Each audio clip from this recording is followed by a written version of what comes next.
Sunday afternoon in Midtown Atlanta, Game 3 of a top 25 head-to-head series in the ACC. And we've seen a bit of everything in the first two games between number 14 NC State and number 3 Georgia Tech. The Yellow Jackets go for the sweep today as the Wolfpack try to put a 5-game losing streak to bed. Hi again, everybody. Clay Mathick alongside former Seminole great Devin Travis. Great to have you with us here on this Sunday afternoon. Two of the best offenses, not just in the ACC, but in the entire country, especially Georgia Tech.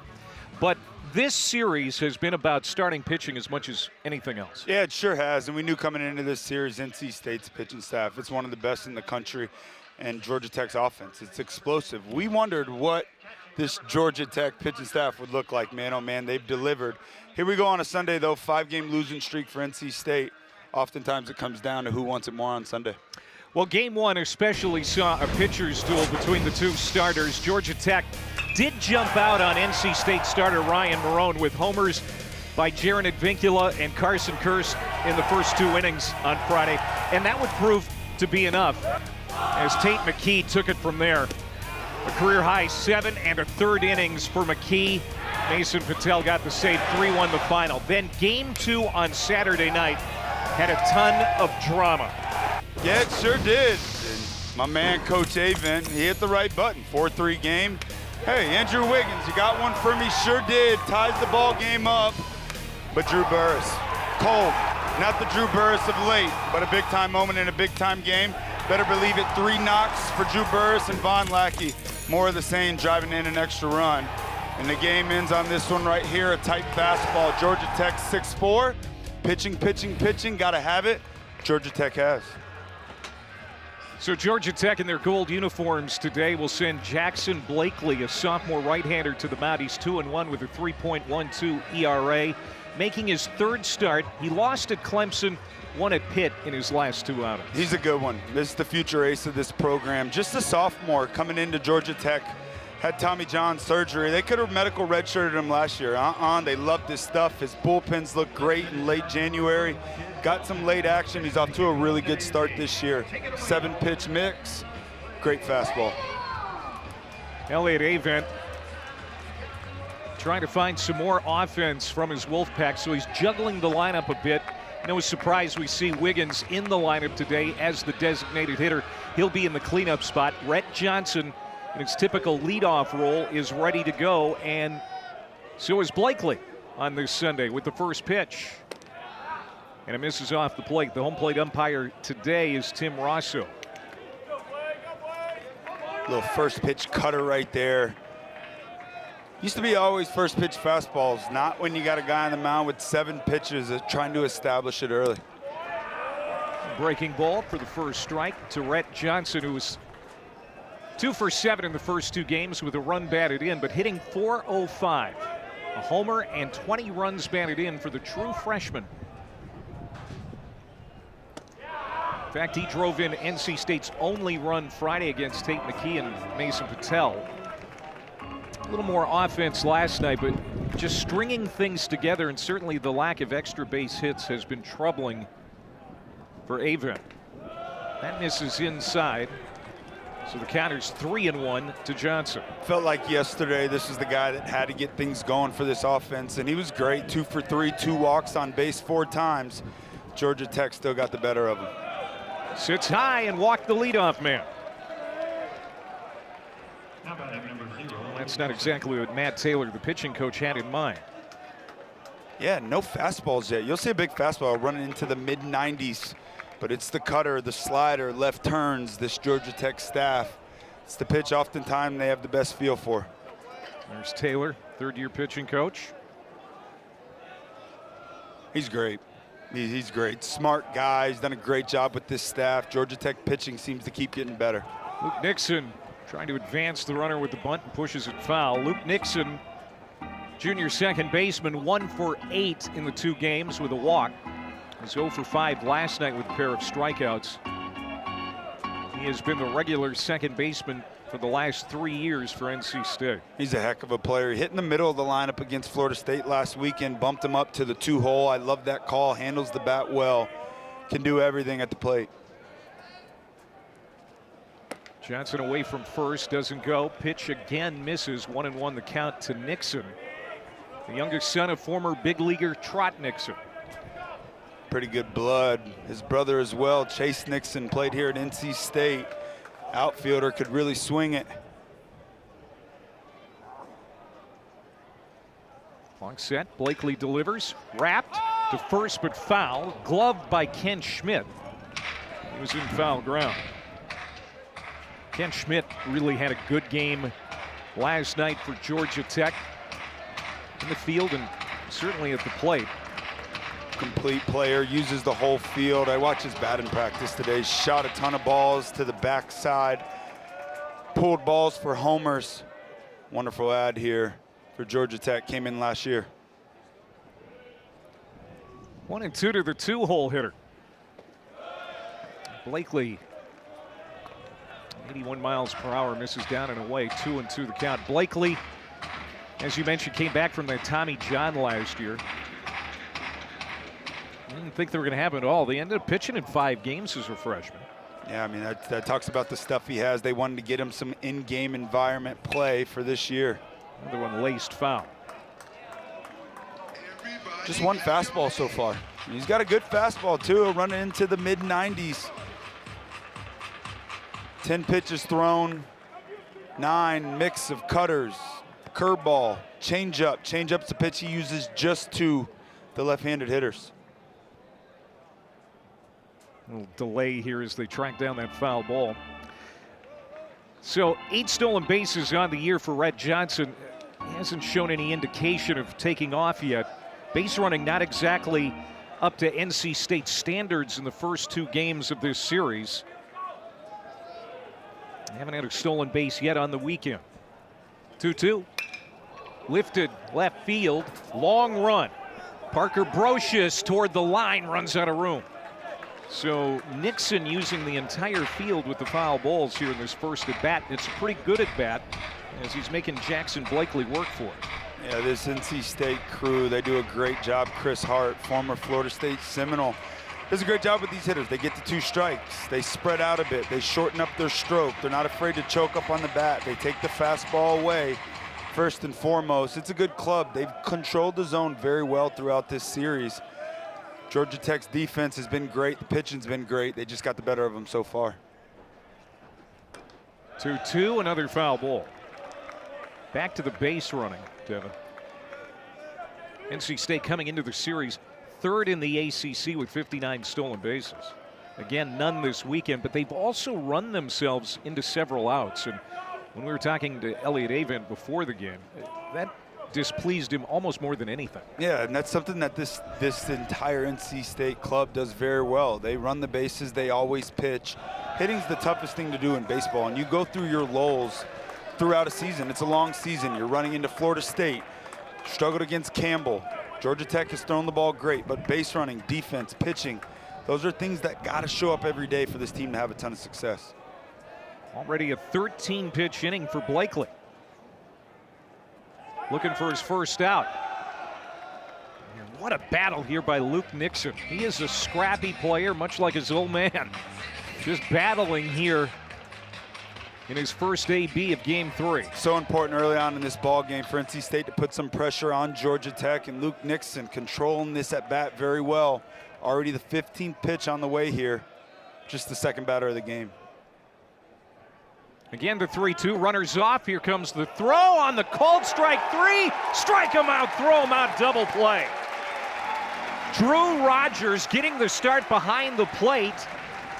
And when we were talking to the Georgia Tech staff before the game, they said his arm is every bit as good as Von Lackey's. Yeah, it sure is. Von Lackey's got the quick release, but Drew has the explosive arm, and right on a freaking dot right there. A thing of beauty.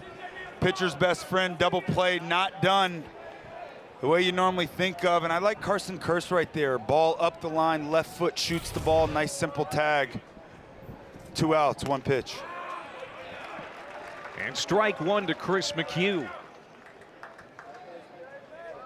At first base again today for the Pack.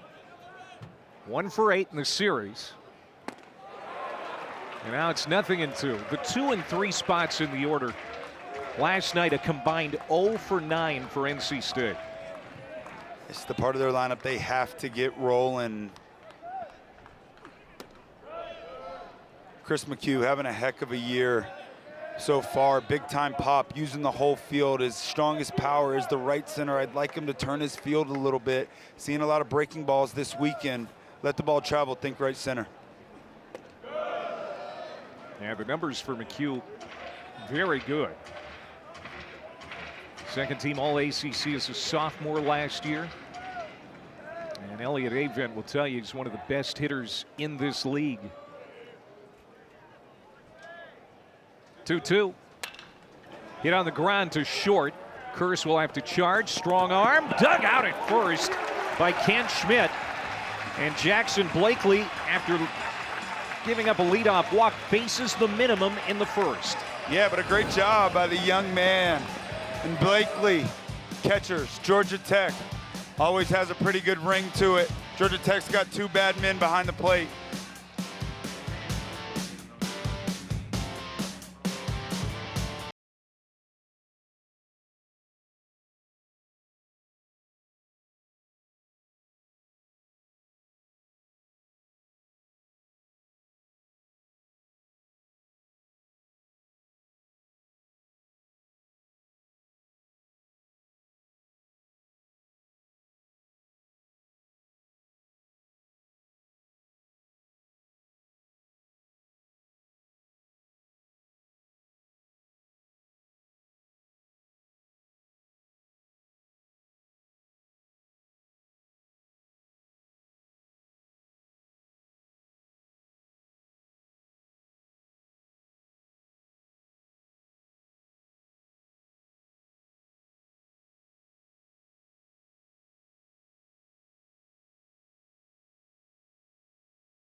This is the #1 man in the order for the best offense in the country, and he broke up his slump last night with a 3-hit game. He sure did. 2 infield hits that really got him going, and then delivered the big knockout blow late in this ball game. Big time players, big time moments he delivered. D1 Baseball's ACC preseason player of the year, hitting .286, 5 homers. 19 runs batted in. Certainly not the numbers that maybe we would expect. Certainly not bad. Came into last night on a 1 for 29 slump. And Georgia Tech is hoping that he has put that behind him now.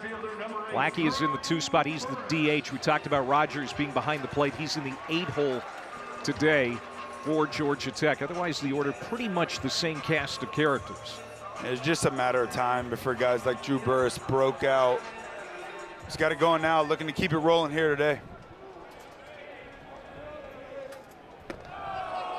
Drew Burress, junior out of Houston County, Georgia. First man to face Cooper Consiglio. Left-hander, 2-1 with a 2.05 ERA. He's got some good stuff. Sneaky fastball, 4-pitch mix, slider, curveball, changeup. Changeup he uses just the right-handed hitters.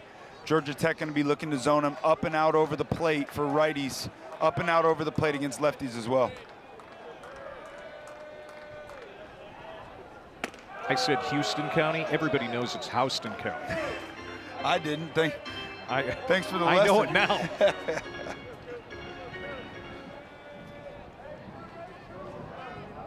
Georgia Tech, they haven't swept an ACC series yet. Hoping to do that here today as this one is crushed to the gap in right center. This is going to be extra bases for Burress to start his afternoon.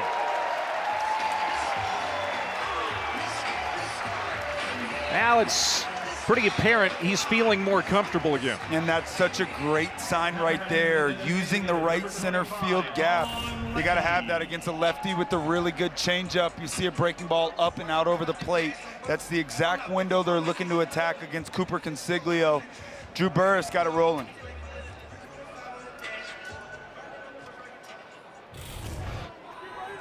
And now Von Lackey, who's 2 for 7 with the run batted in on the weekend, having a great year.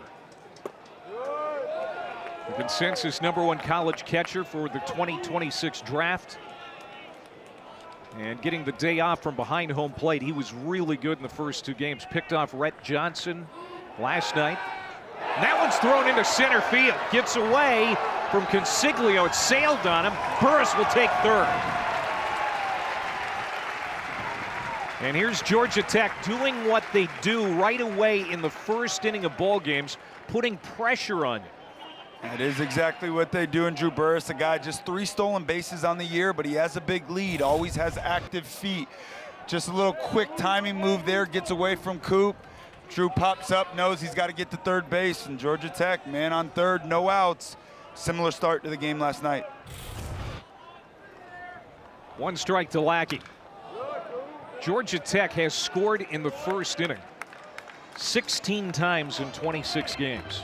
They waste no time. Yeah, it's an explosive offense that jumps on you early. They always play extremely well at home, and when you get a mix of that with the good pitching that they've had this weekend and this year overall, that's why they're having so much success. Line drive, down the line and foul. Von Lackey, you see his batting average, .415. 9 homers and 34 runs batted in. He homered in 5 straight games earlier this month, was National Player of the Week. His draft stock continues to rise. Yeah, and it's at bats like this right here. Von Lackey is freshman year, .214. Even better his sophomore year, up in the mid-300s, and this year really putting it all together. We've always known about the defense. Would the bat ever catch up? Not only has the bat caught up, but he's moving into a place where he could be 1-1. Not just the top catcher taken, but 1 overall. Yeah, I believe so. Chalowski out at UCLA, he's a heck of a player. He's a shortstop. Without question, he's the favorite to go 1-1 currently, but you think about a catcher, Chicago White Sox. Everybody's always looking for a cornerstone catcher. Tell you what, this guy's gonna play in the big leagues for a long time. 1-2 floats high, 2 balls and 2 strikes to Von Lackey. Once again, just under control in these moments. No fast heartbeats. He's hunting out over the plate. He's got 2 strikes. He's looking to use the whole field. It's down and in. So now full count. Consiglio making his first start since March the 8th. He's had wins over Sacred Heart and Lafayette. Pitched a season-high 6 innings in that victory over Lafayette, but it's been a while since he's been on the mound as a starter. That's going to score the run. Well-placed ball off the bat of Lackey for his 2nd run batted in. And Georgia Tech again takes a first inning lead in the series. They just play the game the right way. This is a big family, and they play for the name on the front of their jersey. You got a guy on third base with no outs. The middle of the infield is playing back. You got a really good arm on the mound, and Cooper Consiglio makes a nice pitch, change up and away. I'll hit a ground ball out to second base, score a run. We're up 1-0 early. Selfless team, selfless players. Strike 1 to Advincula, who had his 16th multi-hit game last night. 5 for 10 in the series. A 2-run homer Friday night. I mean, just keep seeing 400 batting averages come to the plate for Georgia Tech. He's hitting .407. 5 homers, 29 driven in, and riding a 10-game hitting streak. Needs to flip it the other way. I think he was the best ad, most important ad in the transfer portal this year from Cal. Hitting the 2 spot as well in that lineup. Had a great year last year, led the Cape Cod in hitting. Heck of a player. Tapper back to the mound. Consiglio turns, fires, and in time to get Advincula. Consiglio knows that Jaron runs really well. Didn't have a ton of time. Handled that perfectly for the second out, excuse me. Really good athlete on the mound right there. Something soft to the third base side. Lefties, they fall off that way, but you got to still spin and throw a dart. He did it. Nice pitch. Cooper will settle down here. He's got really good stuff. 2 outs for Alex Hernandez. sophomore right fielder from Cumming, Georgia. Looking for his first hit of the weekend, 0 for 7 in the first 2 games, but he's reached in every game this season. Really good player, calm, cool, collective, draft eligible sophomore. Had a great freshman year, ACC Freshman of the Year. He's hitting 400, and it's been a 400 that almost feels like he hasn't even gotten going yet. Ton of power to the right center field gap. I'd like to start seeing him work above the baseball a little bit more, lower flights to the opposite side. Drove in 69 runs last year, most of any freshman in the country, and no doubt not having a sophomore slump.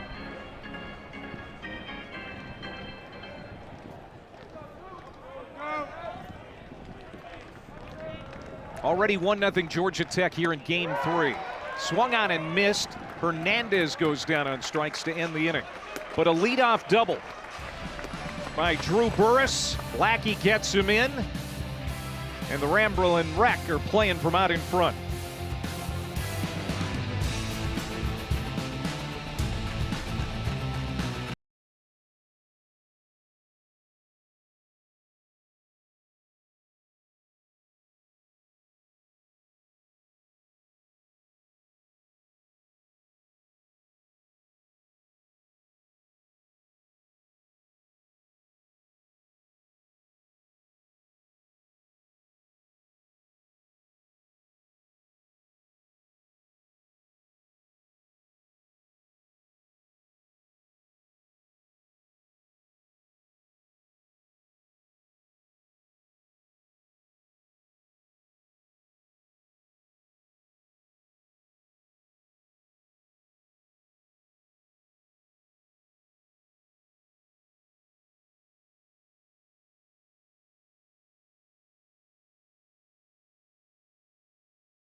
In a 5-game losing streak today. Andrew Wiggins tried to stop it last night, made it interesting in the 8th inning with a pinch hit homer. Oh man, one of the hardest jobs in baseball is to jump in a game, down a run, and get a hit as a pinch hitter. He sat on the bench the entire night, cold night, took advantage of a fastball right over the heart of the plate. Here he is today, earning a spot in the starting lineup. That was his 4th home run of the year. Junior from Indianapolis, transfer from Indiana. 6'4", 225-pound left-hander. What a great kid, too.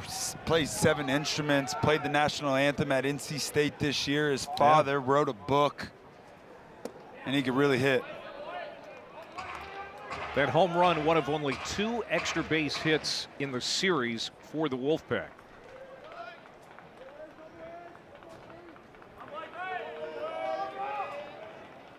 Jackson Blakely gets that one to be fouled off by Wiggins.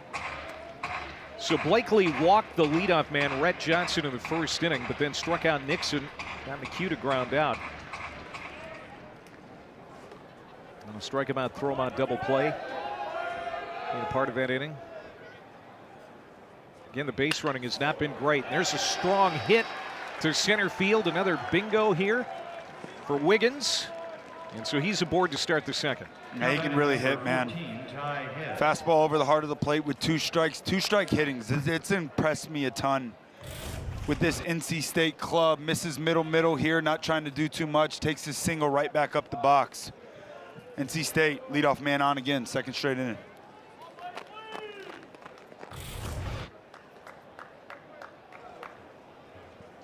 First hit for North Carolina State, and now Ty Head, the center fielder, comes up. Made an amazing catch last night. in the bottom of the 8th to give North Carolina State a chance in the 9th. Took a 3-run homer away from Kent Schmidt. Oh, man, he could really play center field. He's a big league center fielder. He's going to play this game for a long time. 1 for 7 in the 2 games. Fly ball to center field. Burris comes back toward the infield, makes the catch, and Head is retired for the first out. Now batting number 18, Wyatt Pfeiffer.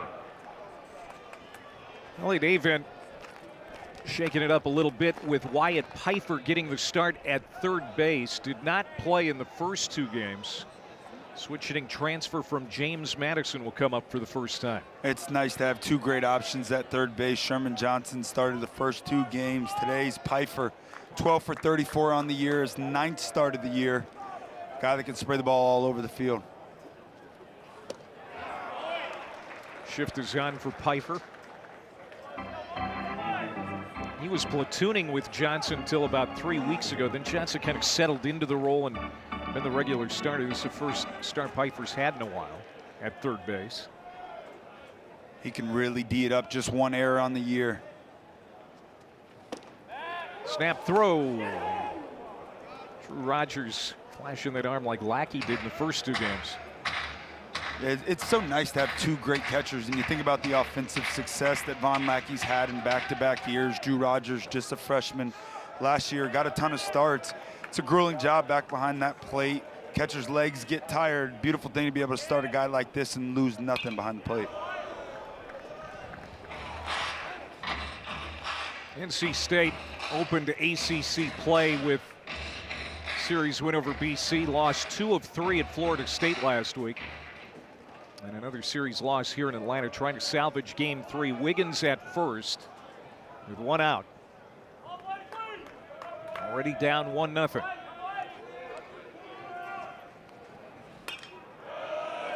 Now, one thing about NC State, the approach at the plate has been good really throughout the weekend. And I think we're seeing some adjustments here in game 3 as well. They have made Blakely throw a lot of pitches here, already over 30 in this game. Yeah, they sure have, and that's a big goal here, especially on a Sunday. You got to find a way to get down into that bullpen. And I think they've done a great job all weekend long, battling with 2 strikes. Hit hard, but right at the right fielder, Alex Hernandez, for out number 2. Now batting number 2, I think it's great to see, too, that they're sticking to their approach and they're sticking to that game plan, still fouling off tough pitches. You know, hitting, it's been slow for NC State. One thing NC State does year in and year out, they always find a way to hit. Right now, they've lost 5 straight. Vibes are probably pretty low in that dugout. They're just looking for a win, and oftentimes after a lull, really good teams go on a big run. They need this one here today. Sophomore shortstop Mikey Ryan at the plate now.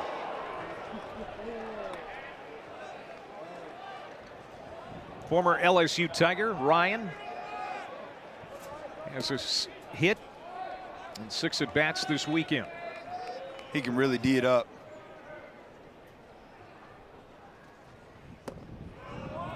Strike from Blakely. Just 4 fastballs thrown so far today, 34 pitches. Wonder if NC State, as this game starts to progress, see that many soft pitches coming in the zone. Wonder if they start sitting soft, letting Blakely have the fastball. Breaking ball again. This one lifted in the air. Hernandez looking into the sky. He'll wait for it to come into his mitt. Leadoff single for Wiggins. He is stranded. We played 1.5, and it's 1-0 Georgia Tech here on Sunday.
Some big coaching changes this year.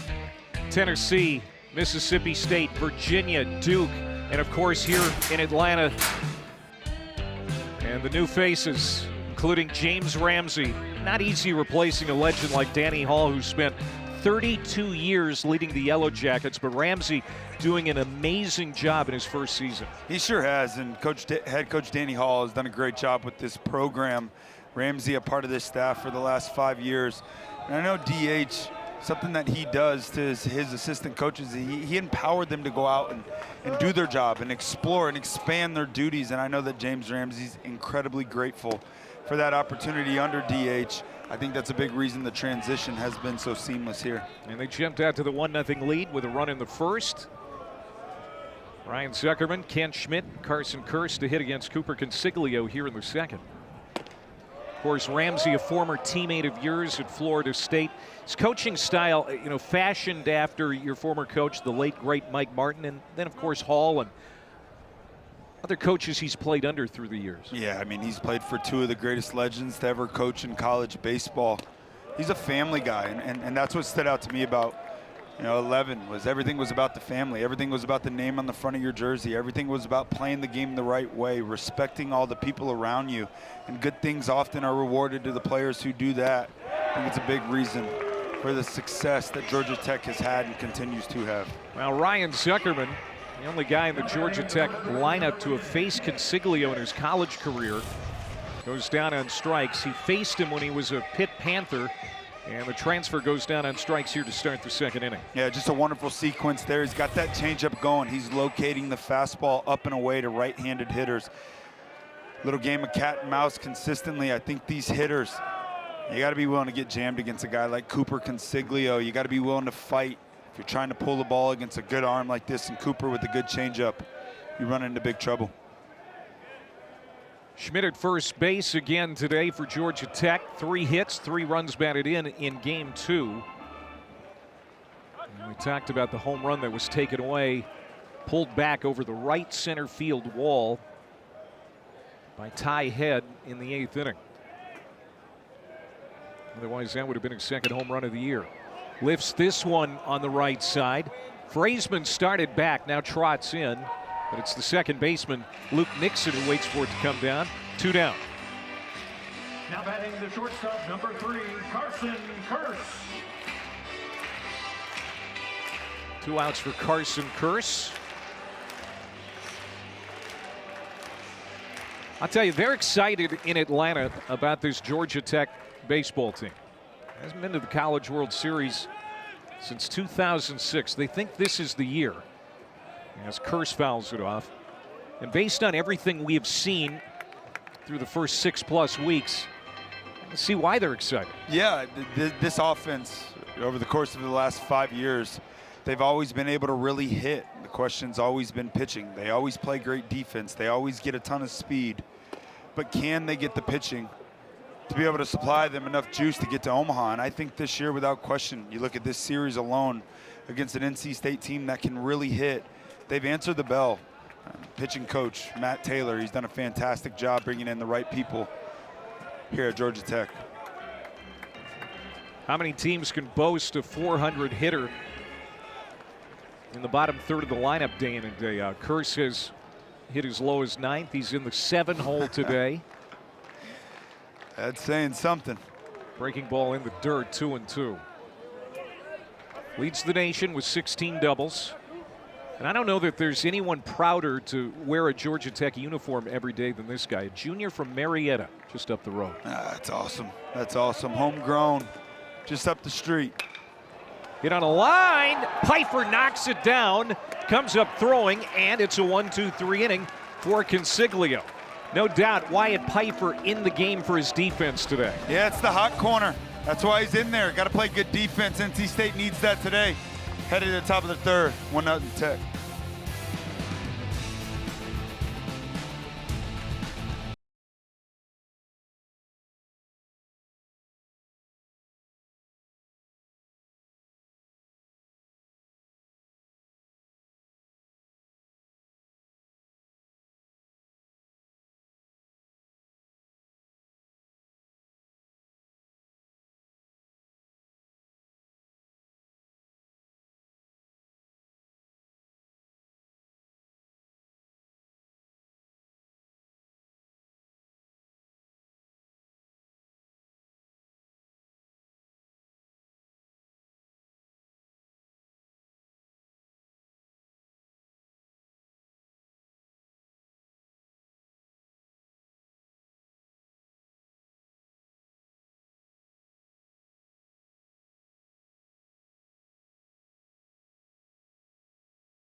on Thursday on the ACC Network. Number 9, Virginia hosting Florida State in Charlottesville. That's going to start at 5. Then Louisville and Duke squaring off in Durham.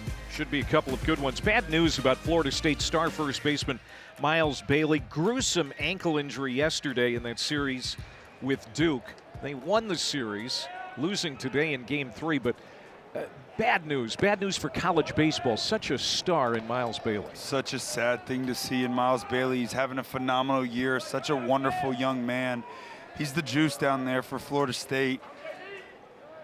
Hate to see it. Injuries, man. It's heartbreaking to see guys like that having to go through something so tragic. He'll find a way to bounce back. Florida State, they're going to have to find a way to somehow supplement his loss.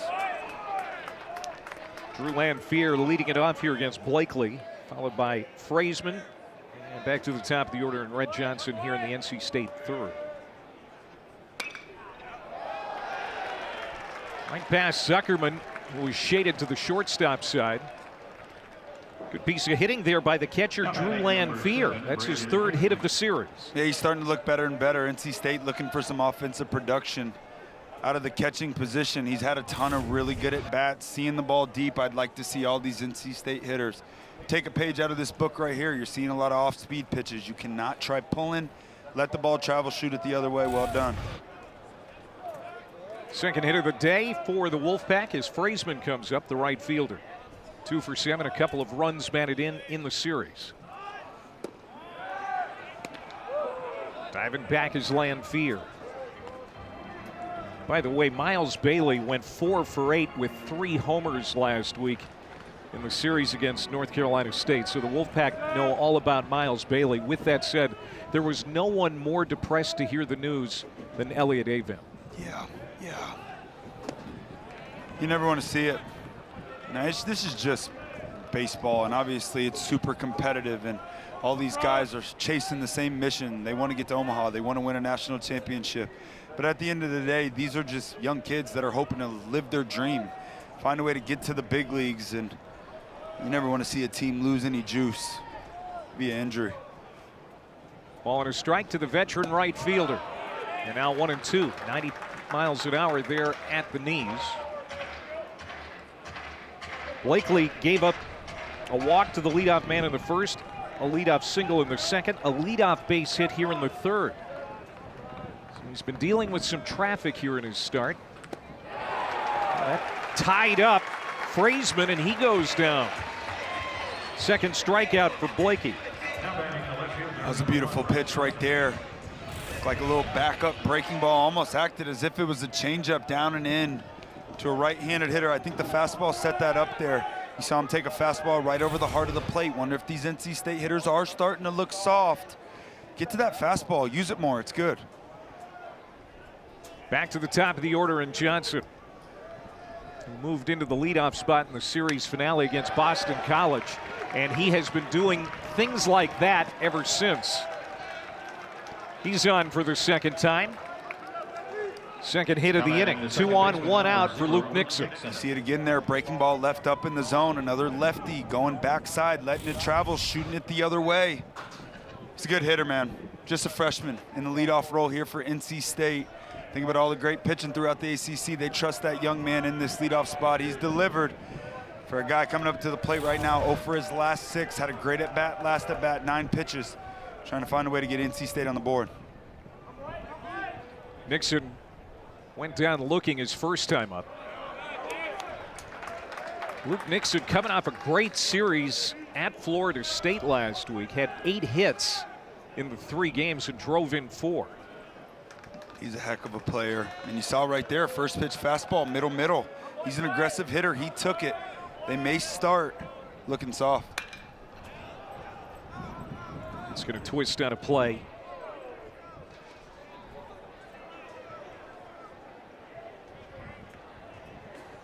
Georgia Tech has won all 7 weekend series, including all 4 in league play after last night.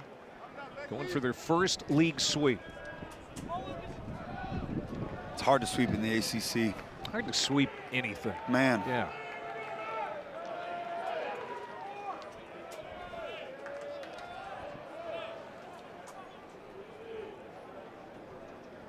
0-2. Stays away. Tate McKee, winning pitcher Friday for Georgia Tech, career high 7 1/3. Last night, Porter Bursima got the start. It took 4 pitchers in all to get it done. Caden Gaudette credited with the victory. And Brett Barfield got the save. Gaudette went a career high 3 1/3. Again, the pitching overall for Georgia Tech has been solid all around. It sure has. The bullpen's been great. Another question mark. Can the bullpen deliver? Been pretty good. 2-2 to center field. Burris there, tagging at second base. Lanfear, but he will think better of it and stay put. Nixon is out, 2 down, and here comes McHugh. Drew Burris getting the chance to show off that arm right there. Nice at bat there from Nixon.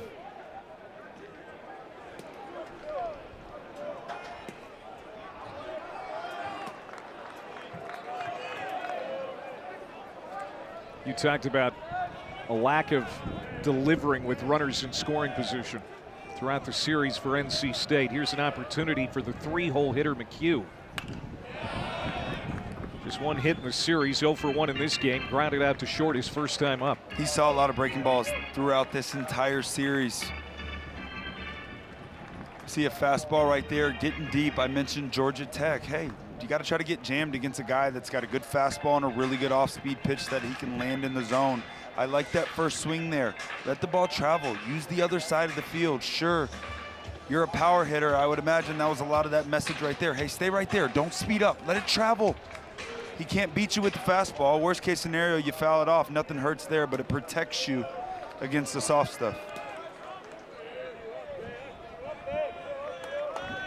After the word from Chris Hart, the hitting coach, ties into one, but it's going to be caught. Alex Hernandez makes the catch. Couple of hits in the inning, but NC State strands 2. We'll talk to Elliot Avent on the backside of this break.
Day in Atlanta.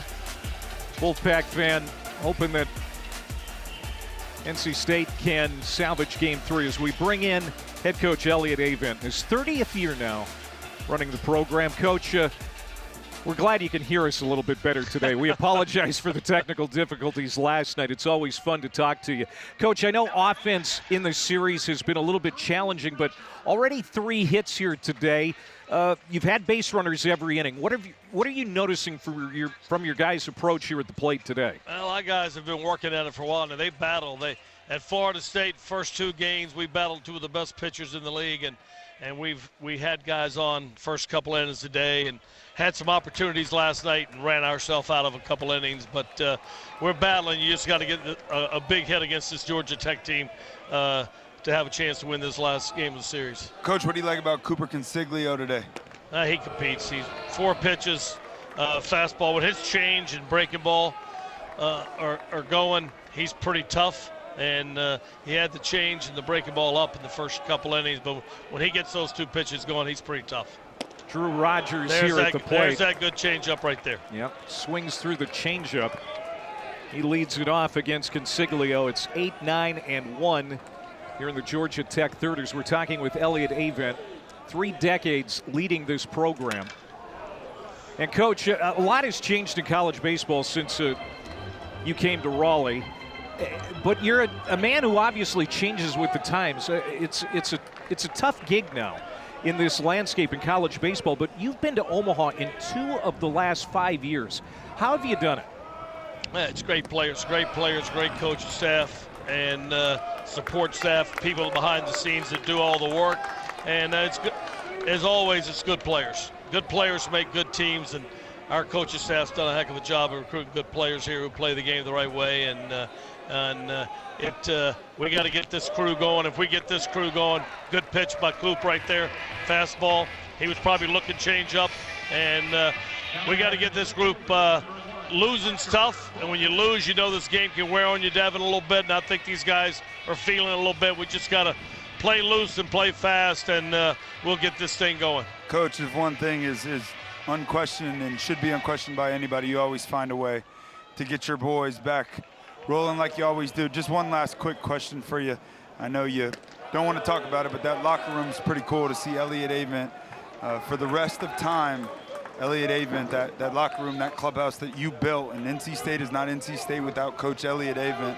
What can you say about that and the gesture from the NC State? I appreciate that a lot, Devin. I appreciate it. It does mean a lot. It would mean a lot to my mom and daddy, I can tell you that. And they loved NC State baseball, and but a lot of donors stepped up and made that happen with a contribution to the stadium, I think, of like $5 million or so. And I appreciate all the fans support NC State. It's been terrific since I've been there, but what those donors did to get that named after me is very, very special. But to see the players' eyes on this new clubhouse, hitting and pitching facility in the lounge, it's pretty cool to see that now. I know Ray Tanner worked hard to make that a dream, and I've worked at it since I've been there. So I just want to thank every donor who had a hand in giving the money that made this possible. The players are loving it right now. Well, Coach, we really appreciate you talking with us. All right, Clay, always good talking to y'all. Dev, good luck down the road here. Coach, thanks, babe. Thanks, man. Elliott Avent, what a class act. Oh, he's so great. So great. Yeah, I've been in broadcasting for about 35 years, and I've not figured out a way to talk on the air when you're hearing your voice back 2 seconds later. It's virtually impossible, and that's what Elliott was trying to do last night during our on-air interview. Oh, man, that was tough. Hey, he found a way to get through, though. Yeah, he did. He'd be pretty good on TV, Clay. He'd be pretty good. Yeah, he would. Yeah, he would. Parker Brocious at the plate, 2-2 battle here, and another foul ball. Now Georgia Tech is making Consiglio work for each out. Yeah, he sure is, and this was a big part of their plan today against Cooper. Let the ball travel with 2 strikes. You got to be willing to get jammed. You cannot get caught out front. Breaking ball 2-2 again. Out of play. And you think about what this does to a pitcher too, the grind of this at bat. You got Drew Burris on deck swinging a hot bat. Down here in the 9-hole, Parker, it's been great all year. Hit well, deep left. Goodbye home run, Parker Brocious. The 4th-year senior.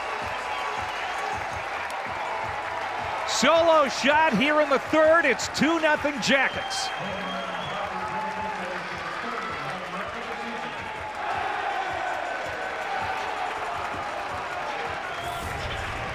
Man, oh man, what an at-bat.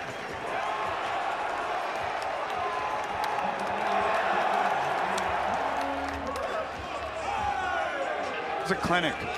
It's a clinic. We talk about the importance of letting the ball travel. You get to 2 strikes. You foul the fastball off down the right field line. You don't speed up. You stay in that same rhythm. Why? The second you speed up, that same pitch is thrown, you're out front. You hit a homer foul. But because he stayed disciplined to his approach, trying to hit the fastball the other way, you get rewarded with the ball right over the heart of the plate. and a home run. That has to feel good for Brocious. 10 pitch at bat, home run. 2-0 Georgia Tech. Brocious is one of those guys who hasn't been in the lineup every day. Probably deserves to be. And he's played in all 3 games of this series, and he's played well. Man, I mean, it's if I'm seeing this right, which is hard to believe, 23 at-bats on the year, 16 RBIs, That's 3 correct. home runs. Wow. What's he got to do, Ramsey? Well, that's just how good this Georgia Tech roster is. I mean, there are probably some guys from the 27 Yankees who would have a hard time breaking into this one. No kidding, no kidding. Special group. Wasn't that bad? And now Drew Burress, who hit a 109-mile-per-hour double to right center field his first time up.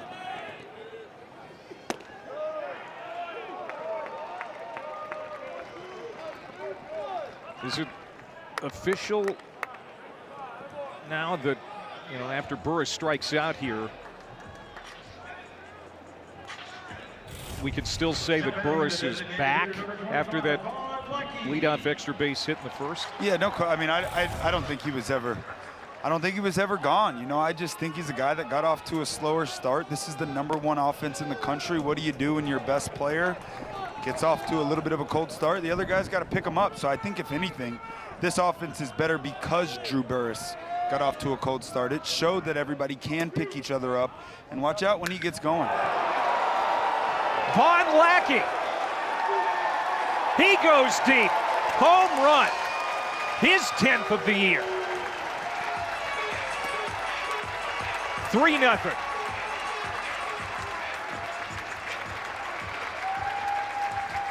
Two homers in the inning for Georgia Tech. They now have 54 on the season as a team.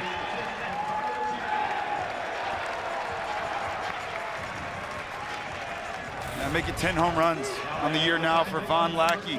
Fastball out over the plate. That's the window they're hunting. Up and away. He gets it. Doesn't miss, man. Special player. As soon as it left the bat, he know he got it. But I think back once again to the Parker Brocious at bat. I think about the pitches that he threw to Drew Burress. 6 pitches in that at bat. And you think about what that does as the course of the game continues to go on. Pitchers didn't make mistakes because they're tired after all those pitches. It's an offense that's one guy after one guy after one guy. These pitchers, they never get a break. 0-2 to Advincula. Von Lackey, a career-high 10 homers. The power part of his game is something that is emerging as this season wears on. And the scouts who were in attendance today noticing that as well. Advincula did not hold up. He's a strikeout victim to end the third, but here's Georgia Tech breaking some windows again. A couple of homers. Brocious and Von Lackey as they open up a 3-0 lead heading to the 4th. First one on a changeup. Great at bat. 10 pitchers. Parker and Mr. Von Lackey, best catcher in the country. Leaving the yard, James Ramsey in this offense. Something dangerous.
Back here in Atlanta, 3-0 now. Georgia Tech, the number 3 team in the country, going for the sweep today against a very good NC State team. As James Ramsey joins us from the dugout, first-year head coach of the Ramblin' Wreck. And Coach, this offense so fun to watch throughout the season and coming off a 2-home run inning. Yeah, just guys passing the back. We talk about 9v1 mentality a lot, and you look at the selfless at-bats. You know, Drew Rogers goes 3-2, punches out looking, guy makes a good pitch. Brocious comes in, I don't know how many pitches that was, but unbelievable at-bat. Burris goes, works the count, guy makes a pitch, you tip your hat. Von Lackey takes advantage of a mistake, and that's just what we preach, man. If your at-bat can impact the next guy, whether you get out or not, you know, it's just a selfless way to go about it. So proud of the guys. Rammer, talk to me about Parker Brocious, just 23 at-bats, 16 RBIs now on the year. What's it been like having a guy like that in this program for 4 years? Man, it's like he chose to stay, and you know, a lot of guys didn't. And we've done a great job of losing less players to the portal, I think, than most. And, you know, Parker's just been so selfless. He's kind of waited his turn. And this year he's taken advantage of every opportunity. But if you're going to try to build a program, it's on the backs of guys like Parker Brocious. As much as the superstars are incredible, you need guys like him that never gripes, never complains, comes in, takes the freshman, puts his arm around them. You know, Devin and I had some guys like that at our career at Florida State, and it changes your whole trajectory of your career. Yeah. Jackson Blakely gave up a leadoff walk in the first, base hits to lead off the second and third, but now it seems like he's settling into a rhythm, Coach. What are you noticing from your right-hander? He's just got so many ways to beat you. And, you know, the pitching coach, Matt Taylor, and his right-hand man, Jason Richmond, they do a great job of just saying, hey, it's not about having like a jack-of-all-trades 7 pitches, but it's like a legitimate way to have an arsenal. So if you don't, you know, you don't feel one day, you're not keyholed for a batter, right or left batter-handedness. It's like, hey, if he doesn't have his split, he's got a changeup. If he doesn't have his changeup, he's got his cutter. And so I think it's really hard to build an at-bat off of him.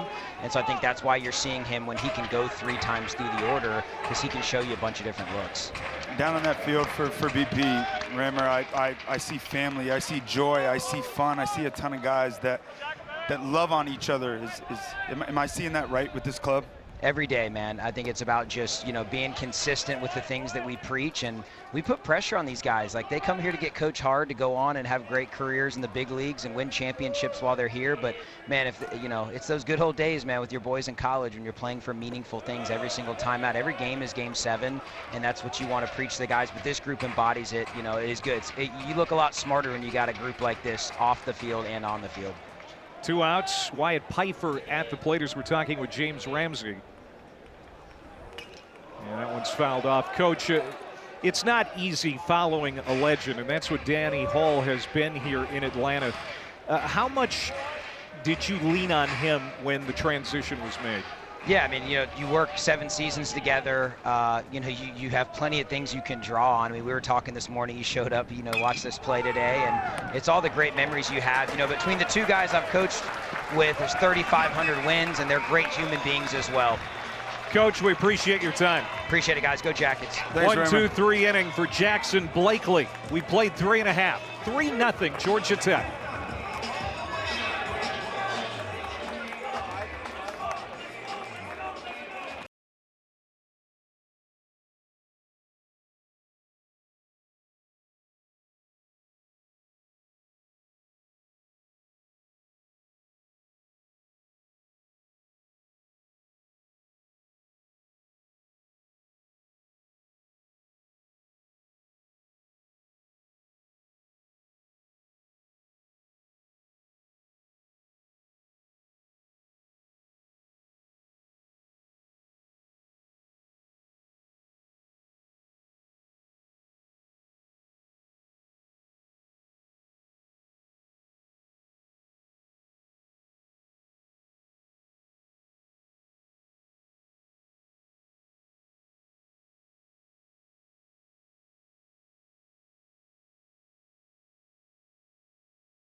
Midtown Atlanta. Clay Matvick, former Seminole Devin Travis, and there's his former roommate, teammate, James Ramsey. Let's go back in time to 2012. This was the media guide from the Seminoles College World Series year. There's Ramsey on the left and a young Devin Travis with a high and tight haircut. Glory days, baby. The glory days. What do I have to do to go back to 21-year-old Devin? My knees still work. So what a great year. You know, I think that a lot of what Ramsey talked about with his club was the fun and the energy and the joy and the teammates. You know, you leave you go to pro ball, and you know, it's a bit of a tough transition. For me, the toughest transition was, you get to pro ball, it's kind of about you and your numbers, and you're trying to fight to get to the big leagues. And then you think about college, and it's all about the team and the name on the front of your jersey and playing to win. And you know, I learned some of my greatest life lessons through the game of baseball. It's given me everything that I have, including my friends and my wife, and my greatest memories. So, you know, to be able to don a Florida State uniform with James Ramsey, to be up here and talk the game, watching him coach third, Coach Elliot Avent over at first base. I have a ton of memories with him in the opposing dugout, facing Carlos Rodon and Trey Turner, someone I grew up with. Just cool stuff, man. Deep, short, and through. Seeing eye single for Alex Hernandez to start the Georgia Tech fourth inning. That's his first hit of the series.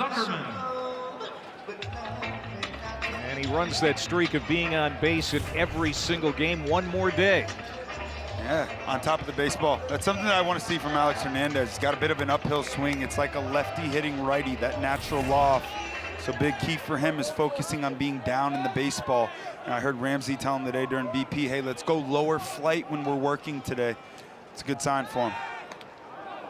Throw nearly got away. McHugh was able to keep it on the infield. Ryan Zuckerman at the plate now, a strikeout victim his first time up. He also is looking for a hit. Big third baseman, transfer from Pitt. 9 homers on the year. Scorches this one to center. Ty Head, though, right there to make the play. Another ball hit hard for Zuckerman on the weekend with nothing to show for it. He's done that a couple of times tonight. He did it last night with a drive to left. Yeah, he's a good-looking player. Short swing, a lot of juice in that bat. The Pitt transfer. He's had a nice year. It's a cruel game at times, but a nice job by Cooper Consiglio. Just a 3-0 ball game. This NC State club, it just feels like when are they going to break out with those bats? Just keep them tight there.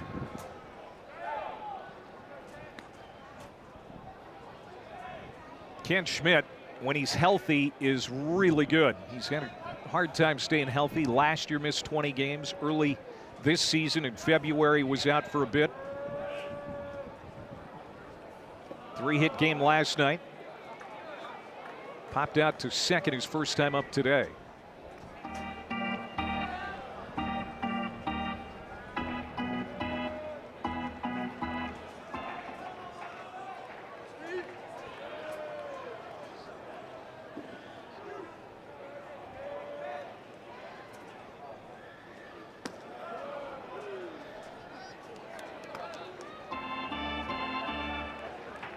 Ken Schmidt out of Marietta, Georgia, second year at Georgia Tech. His first college season was spent at Georgia Southern.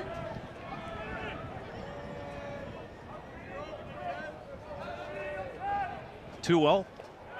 Checked his swing. Great pitch right there from Coop. That's the breaking ball. That's the pitch that he's got to get going today. Fastball, changeup, they're always good. They're always located well, but adding that third pitch, it's key for a starting pitcher.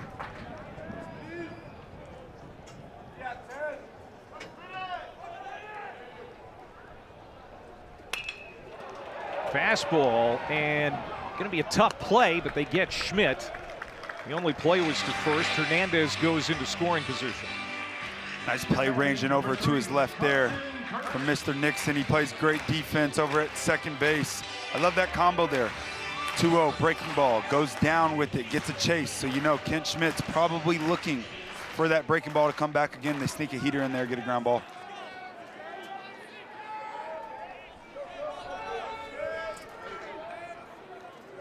Carson Kearse Has a 19-game on-base streak.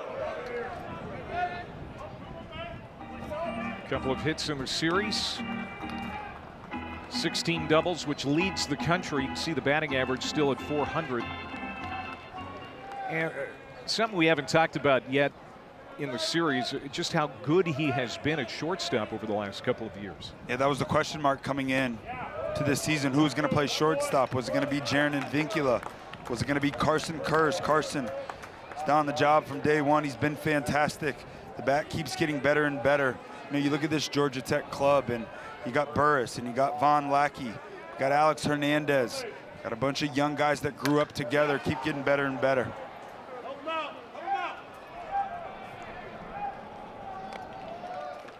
Hernandez stranded. We're going to be talking with Friday night winner for Georgia Tech, Tate McKee, on the backside of this break. We head to the fifth. 3-0 Tech.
Getting the infield dragged here as we get ready for the fifth inning in Atlanta. 3-0 Georgia Tech. Going for the sweep today against NC State. They got game one thanks in large part to an outstanding starting pitching performance from Tate McKee. Went a career high 7 1/3, and he joins us now in headset. We didn't even know that we were going to get you for sure because I thought you'd be signing autographs or something. Thanks for doing this for us. So when did you know that you were probably on the verge of a career high kind of night? Gosh, I would say probably maybe a couple innings in. Not before the game, but I would say probably 3 or 4 innings in. They were swinging a lot. Sinker was working well. Cutter was working well. I was being able to mix in four seams, which I haven't been doing a bunch this year. So once they were swinging and I was throwing the heaters in the zone, that's kind of when I knew I had a good chance to be successful versus these guys. So. Can you talk to me a little bit about Matty Taylor and what he's meant to your career up to this point? Yeah, I mean he's been awesome. He's been the guy that's kind of came in with me and you know I've been the guinea pig for him. So we've kind of tried everything here. This one is swung on and hammered to left. Attaboy. But Mikey Ryan is out as Parker Brocious, who has a home run in this ball game, puts it away for the first out. How about that at bat by Brocious, Tate? Oh, unbelievable, man. Unbelievable. It's been awesome to see just him, you know, playing all 4 years here, and he's just taking strides every year as a hitter and continues to do great things for us as these guys are messing around with me. But Parker's been great.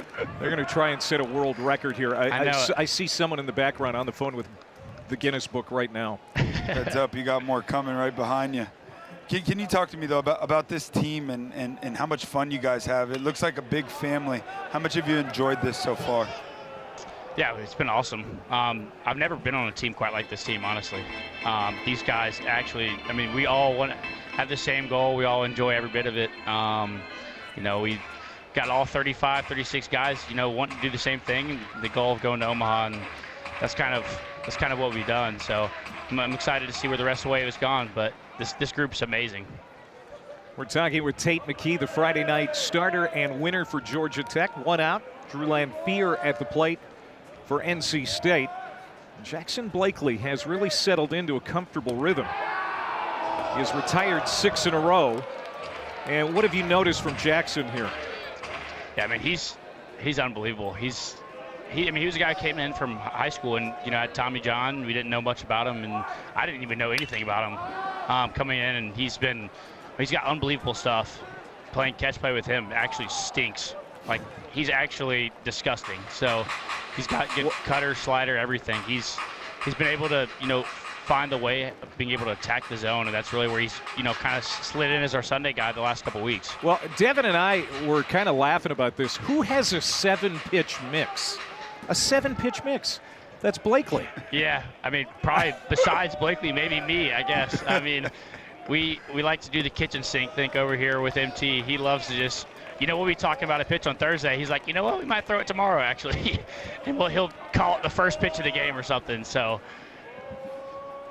Well, here he is battling 2-2 to land Fear. Comebacker. Oh, yeah. How about it? Jackson Blakely fielding his position. Oh, these things are getting heavy. Pitchers are athletes too, huh, Tate? Oh, yeah, no doubt about it. How are you at pitcher fielding practice? Actually pretty good. I played shortstop in high school, so I like to take, accountability for my PFPs and stuff like that. But, we have a good time with that in practice and things like that. Devin, what do you think the over-under is on this number of hats? I kind of lost count after about 6 or 7. I'm going to go 19, but they might have to go to the stands to get – oh, there they go. They're gone. They're getting heavy, I can tell you that. Good fight there. Good fight. Hey, tell me about Von Lackey, what it's been like to be able to throw to him last couple years. Crazy, man. He's kind of been like Parker, just consistently getting better. I mean, he's probably the best athlete I've ever played with in my life, but defensively he's been always really good defensively, actually. He was really good freshman year. He caught for us a lot, just struggled at the plate, and he's just taken off at the plate. He's unbelievable behind the plate, though. It's outside to Frazeman, the 9-hole hitter. It's 3 balls and no strikes. And the leadoff man, Red Johnson, is on deck. Well, the pitching has been outstanding. It started with you, but how about the bullpen for Georgia Tech this weekend too, Tate? No doubt about it. The guys yesterday were unbelievable. Patel did his thing on Friday after me. There's no better feeling looking down there when I get to see number 2-9 come in the game. But the guys yesterday were unbelievable. Got a guy next to me. They mentioned him coming on the mic, I don't know, but he was unbelievable yesterday, Caden Gaudette, if y'all want to talk to him. Yeah, we might have to put him on. We'll have to get more hats to do it. But we're flashing the bullpen numbers. All right, here's against Rock. the starter. All right, Tate. He goes by Tate. Rock, not Caden Gaudette, so make sure I'll call him Rock. Okay. We're going to try and stack some hats on your head there, Yeah, Caden. hopefully not. This one is pushed out to center. We're going to continue this next half inning. So stick around through this commercial break, and we'll chat with you too. Awesome. Thank you, Caden guys. Gaudette on the other side of this break. It's 3-0 Georgia Tech.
Three 3-0 Georgia Tech.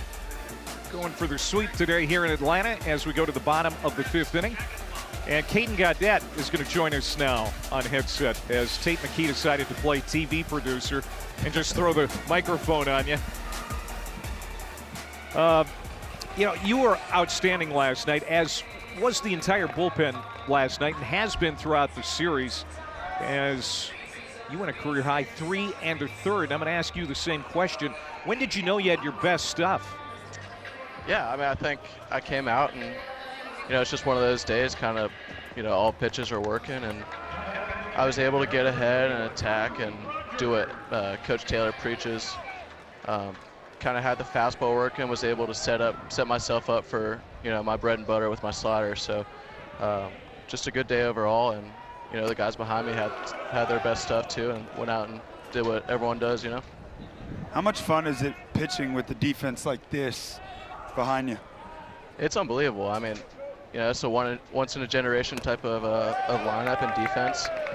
You know, it's very comforting as a pitcher because you're like, you know what, I don't have to go out here and strike everybody out. You know, if I just execute my pitches, and you know, so what if they put it in play and the guys behind me got my back. So it's really freeing as a pitcher for sure. We're talking with Caden Gaudet. Save last night. Drew Rogers leading off for Georgia Tech, and this offense for Georgia Tech has been amazing all year. That has to be so comforting for any pitcher who takes the mound when you know that there's going to be offensive support. Of course, yeah. I mean, like you said, we as a pitching staff, you don't have to go out there and, you know, put up a 0 every single game when you have an offense like this. But it's a lot of fun to watch, man. 1 through 9. Just the way they compete, the way they pick each other up, it's a lot of fun to watch. Rogers strikes out. He's out number 1 here in the 5th, and that'll bring up Brocious, who had the home run his last time up. I got to ask you, because I would imagine as a pitcher when facing this offense all throughout the fall, can you give me like a good story or a good battle that you got maybe from the fall with one of your hitters? Oh, man. I don't know about a story, but Coach Ramsey talks about it all the time, right? It's iron sharpens iron, so just being able to compete against this offense, you know, Coach Taylor, after some of our outings, like, remember, guys, like, it's all right to give up hits to these guys. You know, it's the best offense in the country, or, you know, one of the best in the country. So, you know, it's a battle every time you go out there, but you're competing, you're getting better as a pitcher, and, you know, you're facing guys day in, day out that are probably some of the best hitters you'll face all year. So it's a lot of fun to go out there and compete with these guys every day in the fall. Caden, thanks for the time. I know you didn't plan on this interview, but we're glad you did it. Yeah, thank you guys so much for having me. Caden, way to go.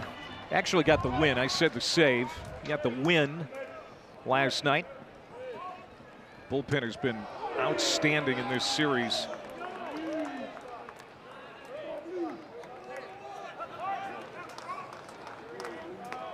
And Parker Brocious at the plate. Hit a ball 418 feet his first time up.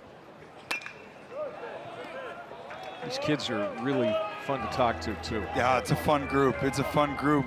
Ton of energy out on the field. You can tell they really love each other. It's so important, man. You got to be a big family. This game's as hard enough as it is. At the end of the day, the only people you got in this game that you can count on every day are the people that you sit with in that locker room. Parker Brocious, another long at bat here. He had a 10-pitch at bat in the 3rd inning. And on the 10th pitch, hit it over the left field wall.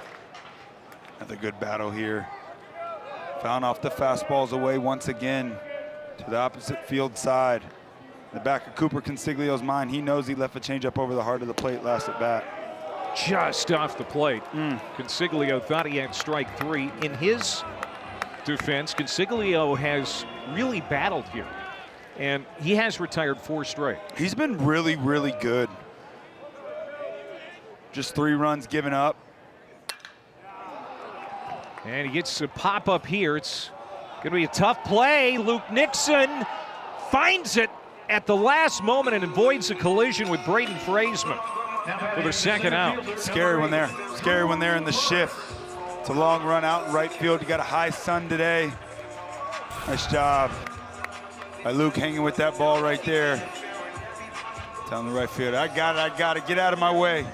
Every time a pop fly goes up, every guy in the field has to think it's their ball until they're called off. Outfield has priority over any infielder. A guy like Luke Nixon, let him make the catch. You're right. When you have that shift on, that doesn't mean your responsibility is off. Nixon had to get over and cover that ground, and he had a long way to haul. Yeah, he sure did. It makes it incredibly tough, something that you have to practice. So many shifts in today's game. Like right now, you got 3 guys on the left side with Drew Burris, but in practice, you practice these moments here. Ball goes up, sure ball till you're called off. Drew Burris struck out looking his last time up. And had a leadoff double in the 1st inning and came around to score on a Von Lackey ground out.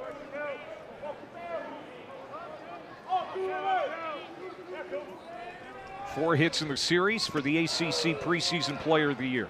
hit .333, 19 homers and 62 runs batted in last year. He wears the C on his jersey. That's a terrific honor. Comebacker. And it's a 1-2-3 inning for Consiglio. He's keeping NC State hanging around as we head to the 6th.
Blue Devils highlight next Saturday's lacrosse matchups right here on ACC Network. Next Saturday, number 6 ranked men host Virginia in Durham at noon Eastern. Then at 4, the number 17 women hosting number 5 Syracuse. Hope you can join us for that. He's Devin Travis. I'm Clay Matvick. We're in Midtown Atlanta as the top of the order is up for number 14 NC State, trying to avoid getting swept out of the ATL. Dropping the first 2 games to the number 3 team in the country. Rhett Johnson's been on twice, a walk and a base hit. Puts this one in play right side. Advincula, the transfer from Cal, throws him out. Advincula has not committed an error this year. He's been great at the plate, but don't discount how good, Devin, he's been at second base. Yeah, he's the best second baseman in the ACC. And this Georgia Tech defense all around is fantastic. You got to have good defense. It's mandatory. Pitch and defense are the 2 most important things that you must have to win baseball games. Georgia Tech, they've done a great job all year long, and Blakely today, so impressive. I love the adjustment that he's made throughout this game. He started going to the fastball a little bit more. I think it's a big reason he's been having so much success. You can see the struggles for NC State the last 5 games. This is a team that had just 4 hits and a loss to Campbell at home on Tuesday, and it's kind of metastasized since then. Thought we might see him get out of it last night. They had some better at bats, but ultimately they're still searching at the plate. It's incredibly frustrating as an offense, especially a really good offense coming into this series. One of the better offenses in the entire country. You just got to find a way. You got to continue to chip away at it. It's 1 pitch at a time. Listen, it's only a 3-0 ball game. Still plenty of game left ahead. Got to find a way. 10 in a row set down by Blakely. As Luke Nixon is 0 for 3, that's the second time he's a strikeout victim. 3 strikeouts yesterday. 2. There's 2 again today. Well located changeup on the outer corner of the plate. Blakely's doing a nice job. Just the 3 hits allowed. And it didn't start great for him. Walked the leadoff man to start the game, Rhett Johnson. And now here's a base hit. Hit on the screws by Chris McHugh. His second hit of the series. 2-out base runner for the Pack. And for a pretty hot hitter coming up to the plate, pinch hit last night, tied the game with the home run in the 8th. First at bat today, single up the middle. This is how it happens. It's just 1 pitch at a time, 2-out rally, something that NC State's been great with all year long. Got to keep pecking away. Wiggins, a solid base hit up the middle. His first time up, he's 1 for 2. Blakely starts him outside.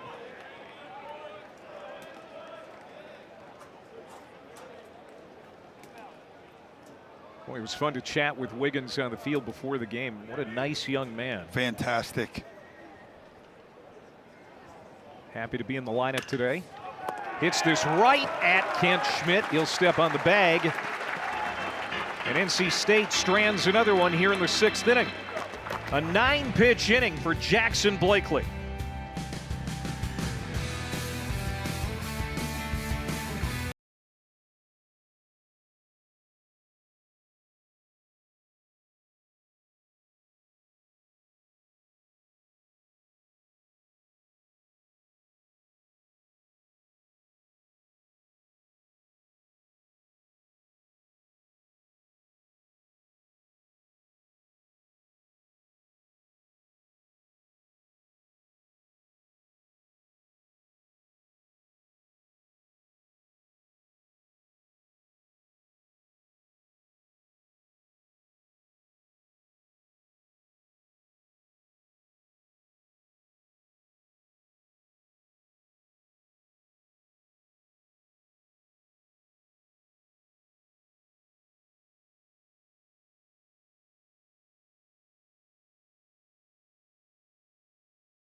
Plate to face Cooper Consiglio in the 6th inning.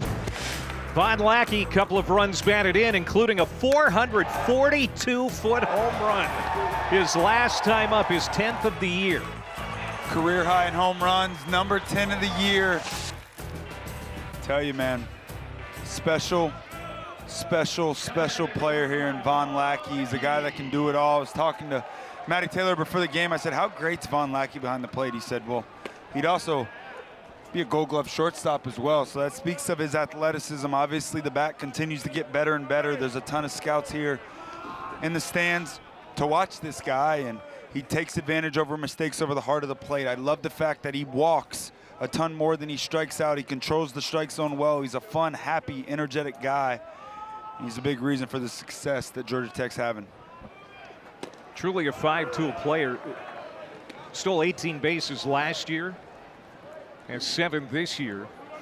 And James Ramsey says he's the most athletic catcher he's ever had. And they've had some great catchers here at Georgia Tech over the years, starting with Jason Varitek back in the 90s. And more recently, Joey Bart was the number 2 pick overall. And you were talking about it before his home run. He could go 1-1 overall, and he's going to have another extra base hit. Down the left field line into the corner. Johnson over there to play it, but Lackey will coast into second with a leadoff double. Number 2, Jaron Advincula. He just keeps hitting. Takes advantage of a fastball out over the heart of the plate his last at bat. This at bat gets something soft over the heart of the plate, yanks it down the line. Hoping he's all right. Yeah, something happened.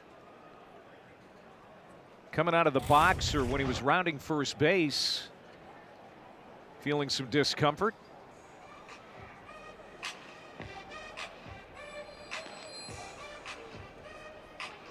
Right about there. Looks like he's going to stay in the game. That's good news for Georgia Tech. That is great news.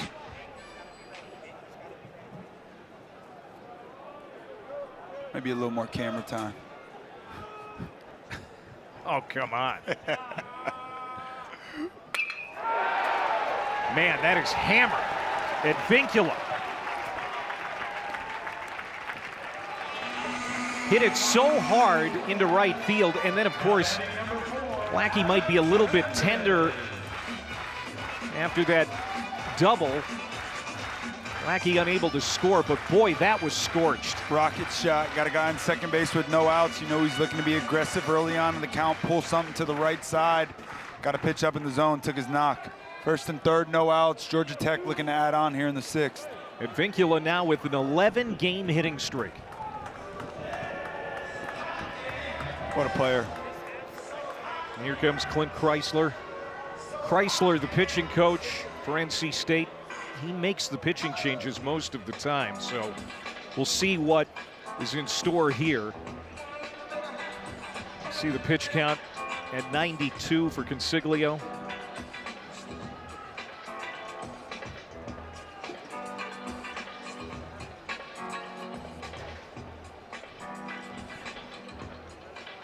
Heath Andrews, junior right-hander, loosening up down in the pen. And he's going to stay down there for now as Chrysler had a word with Consiglio, but he's going to stay in there with runners at the corners and nobody out. And Alex Hernandez, who had a solid base hit his last time up, coming up.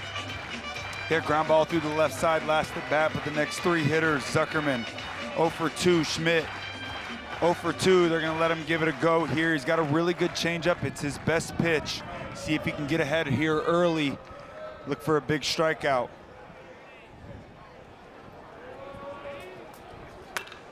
Jumps on the first pitch and fouls it off. Alex Hernandez, sophomore from Cumming, Georgia, right fielder. Second straight ACC Freshman of the Year last year. Drew Burris won it in 24. First Georgia Tech players to go back-to-back since Veritek and Nomar in 91 and 92. Pretty good company. Took something off. 0-2. And a great start here. You're ahead, way ahead, 0-2. You're going for a strikeout, 3 pitches in a row here. See if you can get something off the plate. I think you can sneak a fastball up and away here. See if you can get a little chase to set up the breaking ball. Consiglio has battled, especially through the 4th and 5th innings, as Georgia Tech is unable to score.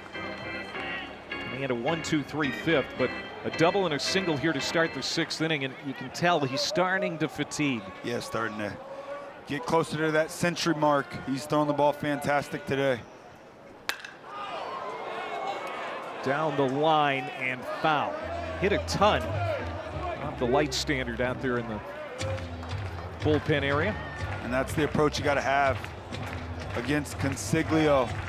Hit that fastball the other way. Important here now. Don't speed up. Don't think you have to get faster to get to that fastball. Sets up the changeup. See if you can stay disciplined here. The 1-2 to Hernandez. That's in the dirt. Knocked down by Lanfear. Georgia Tech scored 2 in the 3rd inning to make it 3-0. Looking for more here in the 6th. A lot of game left. NC State is a scrappy bunch. You wonder just how long this offense can lay dormant. You get the feeling like they have one big outburst left in them this weekend. It feels like this inning right here is the story of the game. Another one down low. Full count.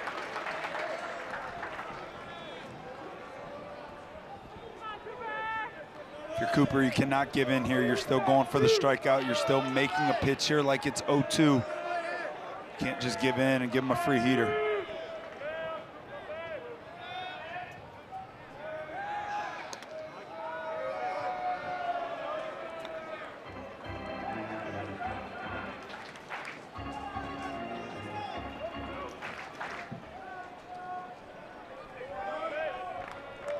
Three balls and 2 strikes to the cleanup hitter Hernandez. Lackey at third, Advincula at first. It's off the front foot of Hernandez, and that's Smarts. He's already braced up pretty good, protecting that ankle, but got around that protection. Right on the toe.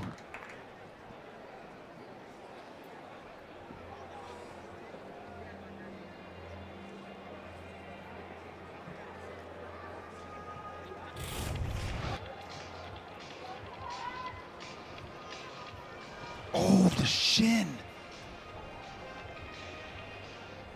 Oh, man.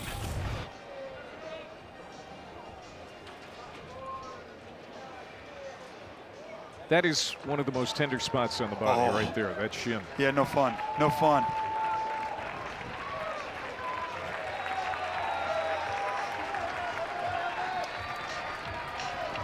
Hernandez had a lot of opportunities with runners on last night. Couldn't cash in. He has 2 on here. Could really open this lead up. 5 homers on the year. Again, the 3-2. Outside, walked him. Bases loaded for Zuckerman. Now batting number 11, Ryan Zuckerman. Wasn't that bat right there? Working back from an 0-2 count, laying off some tough breaking balls, fouling off the fastball down the right field line. Does not expand the zone. That's what Georgia Tech does to you. You got to think that's the end of the day for Cooper. Yep. Chrysler out of the dugout, and there will be a pitching change. Consiglio gets into the 6th, but can't record an out. And he's going to leave the bases loaded for the bullpen. And things look increasingly more challenging now for NC State to salvage a game in this series. Pitching change in Atlanta. We'll talk about it right after this quick timeout.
Had some bright moments, but he's going to be in line for his 2nd loss of the season. Goes over 100 pitches today. What were your thoughts? I thought he threw the ball excellent today. 100 pitches, 63 strikes, through 5+ innings pitched. Got his ground outs, but it's the extra base hits. Gave up 6 hits today, 2 homers, 2 doubles, so 4 of them for extra bases, and Georgia Tech made them all count. And now Heath Andrews will come in.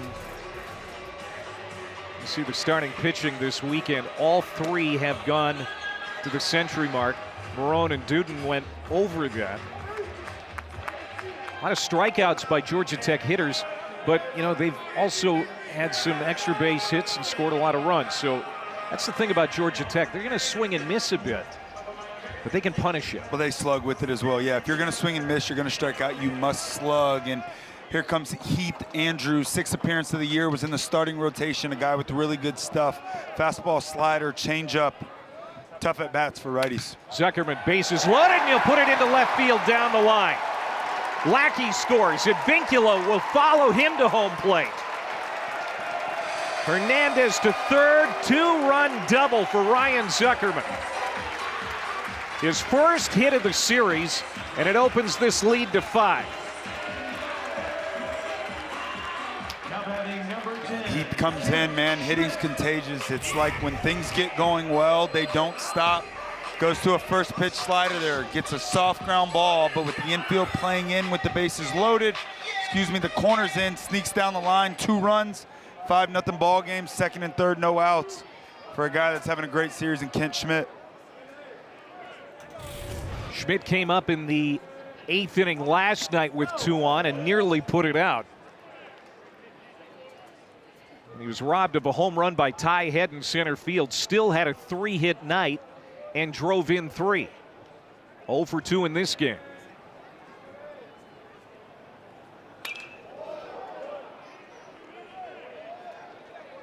NC State infield in, that tells a lot about things moving forward from here. 5-0. They have just 9 outs left on offense. You got Kent Schmidt, a guy. It's never fun to play the infield in, but they're saying any more runs scoring, doesn't feel like we have a chance to come back. They got to get this guy. Best bullpen arm for NC State. Anderson Nance got hit around last night, took the loss. This is the 5th reliever that they have used in the series. And they're counting on Heath Andrews to keep this within arm's reach. And still looking for the first out of the 6th inning. Yeah, scary situation. If you're NC State, if you're Georgia Tech, you're continuing to try to pile on. The infield in here, no outs. I think you're attacking elevation. You think about hitting the ground ball right back through the center of the field. 2-2. And it's been takes like that throughout this series. Been a major difference for Georgia Tech, laying off those marginal pitches, extending the at-bat. Ken Schmidt led Georgia Tech with a near 400 average last year. Hits it sharply past Ryan into center field. Hernandez scores. Zuckerman scores. It's 7-0 Yellow Jackets.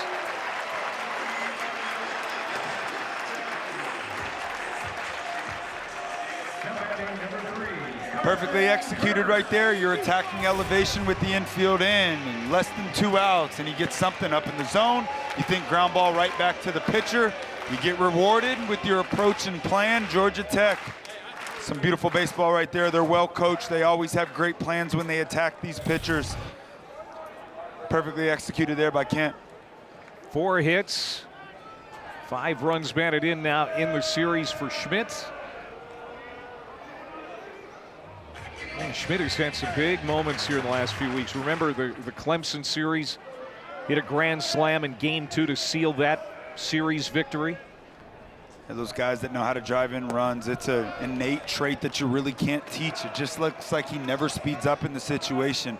You got a guy on third base, less than 2 outs. When I was up there, my heart started beating really fast. I was like, man, I have to drive this run in. But the really good ones, they just go, hey, I'm looking for elevation. I'm going to stay through the middle of the field, and I'm going to let the game come to me. Just another AB. Man, yeah, it's special, man. It really is a special trait to be able to have. And Kent, really throughout his entire career here, has been fantastic at doing so. 4-run inning for Georgia Tech as Curse is trying to extend his 19-game on-base streak. He's 0 for 2. That could be a double play. They get 1, and they do turn it. Well executed, started by the first baseman, McHugh. Pitcher's best friend, and a great response right there from Heath Andrews. Putting a stop to this crazy inning. 3-6-3 double play, well done. You got to get inside. 3-6-1, and a nice job by Heath Andrews getting over there quickly. NC State offense, man, we're just wondering, like, when? It feels like a matter of time. They're going to just explode. Down 7 runs here late. Georgia Tech still has a full bullpen down there, loaded up, ready to go. Mason Patel threw on Friday.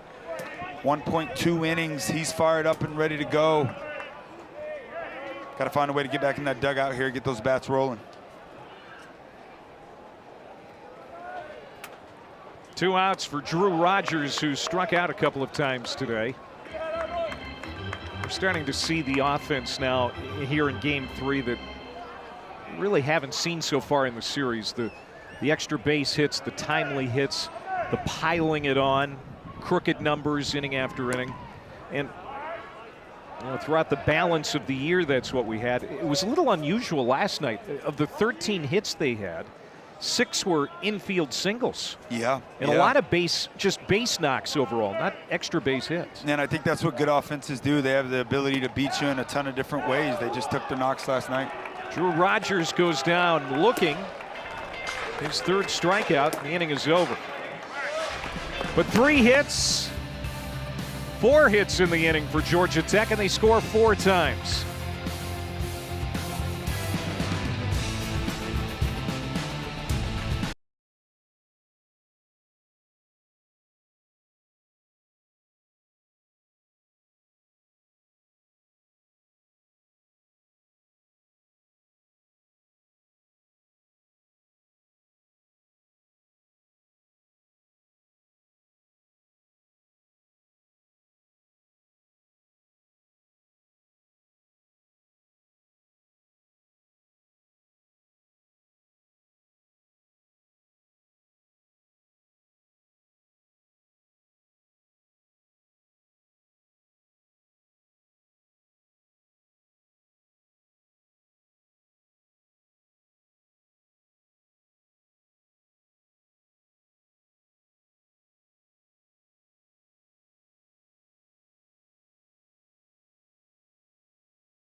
Fun is just getting started. This is why I love this sport so much. Right where we should be this time of year. The celebration is on.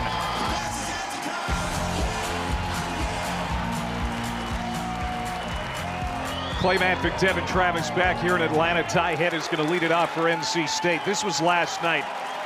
Bottom of the 8th inning, Kent Schmidt, it looked like he had a 3-run homer, and then Head did that. No, sir. No, sir. Not through Ty Head. He's a special player, man. I think he's a future big leaguer. I know Coach Elliott Avon on our call this week said he's a future big leaguer. He's got all the tools. He's a 5-tool player, in my opinion. He can really run. Obviously, he can really defend. Great bat-to-ball skills. Just 4 home runs as a freshman, 8 home runs so far this year as a sophomore.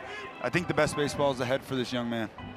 Draft eligible sophomore, leads the team in homers, stolen bases, walks. His sister Taylor Smith is a pro volleyball player here in town for the Atlanta Vibe. I think she's in attendance here maybe today. I don't know. Yeah, and on the broadcast on Friday, I heard Dusty Isaacs say that she was coming to the game today. So see if he can do something cool for his sister. NC State needs to get something going in a hurry. Starting to run out of outs. Down 7-0 now after a 4-run 6th by Georgia Tech. Going for their first ACC series sweep are the Yellow Jackets. Ooh, that's fouled off of Head. Fouled right off his head.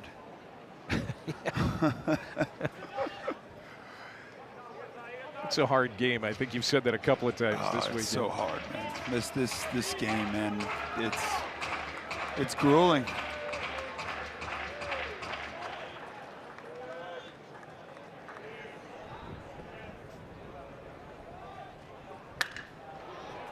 Crunched. Another Adam ball. Hernandez is there just in front of the warning track. Ty Head, 3 fly outs.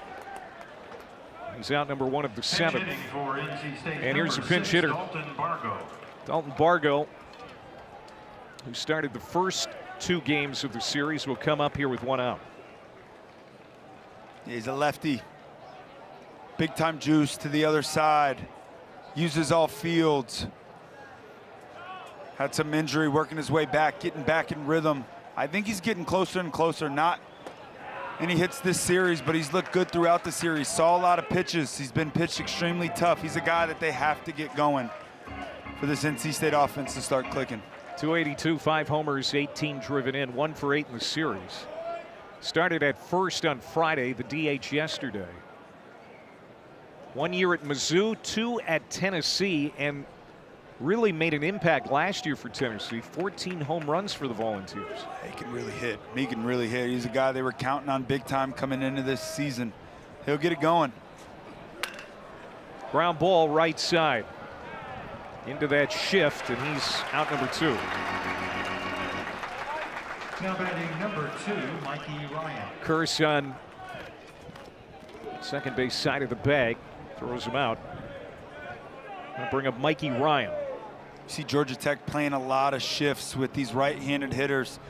They'll bring everybody over to the left-hand side. Left-handed hitters, they bring everybody over to the right-hand side, and it matches the approach of the pitcher on the mound in Blakely. He's thrown a ton of off-speed pitches today. They're going to bet for contact on the ground to the pull side. I just think the big adjustment that he's made throughout this ball game is mixing in that fastball. It was a lot of soft stuff early, a lot of spin early.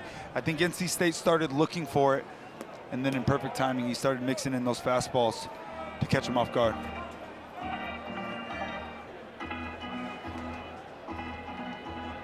Now, the way this game started for Blakely, didn't imagine him pitching deep, really. Right. He had the leadoff man on the first 3 innings. He's missing the strike zone early, and he really has settled down. He sure settled has. into a groove. He looks very good, and you could just hear the excitement and confidence that this staff has in Blakely. They're so excited about his future here at Georgia Tech. Popped up. Rogers makes the catch. Blakely has retired 14 of the last 15. Pretty good for the future ace for Georgia Tech. Mr. Blakely dealing.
Hope you can join us for Auburn at Georgia Tech Tuesday on ESPN2. Should be good. It's going to be a challenging week for the Yellow Jackets. They host the Tigers, who beat them 9-2 earlier this year.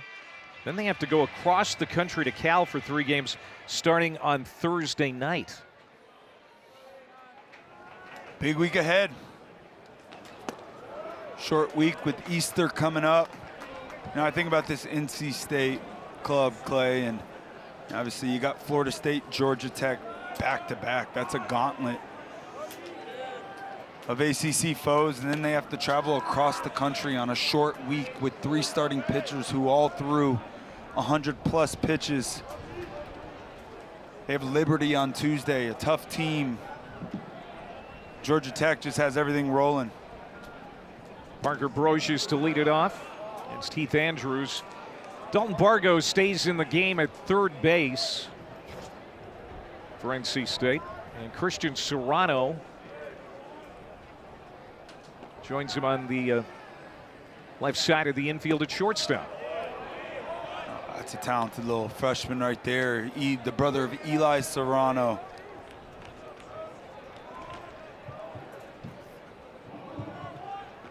Brocious 1 for 2 with a home run.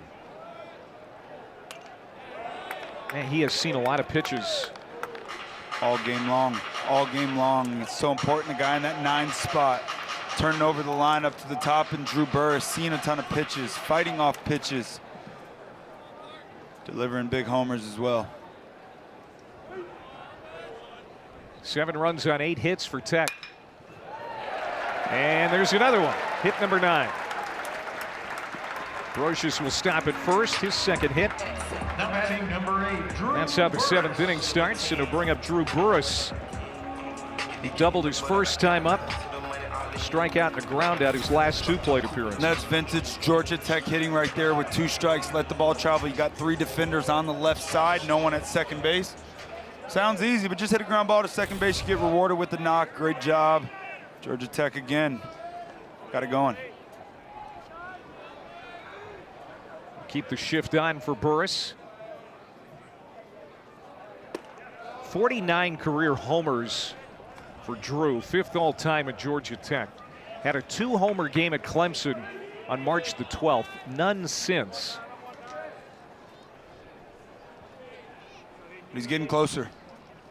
He had both of those homers off Aiden Canuck, the ACC preseason pitcher of the year. That's the kind of thing that scouts will take notice of. Yeah, no, most definitely. And in the big moments, it's like Drew, he lives for those. And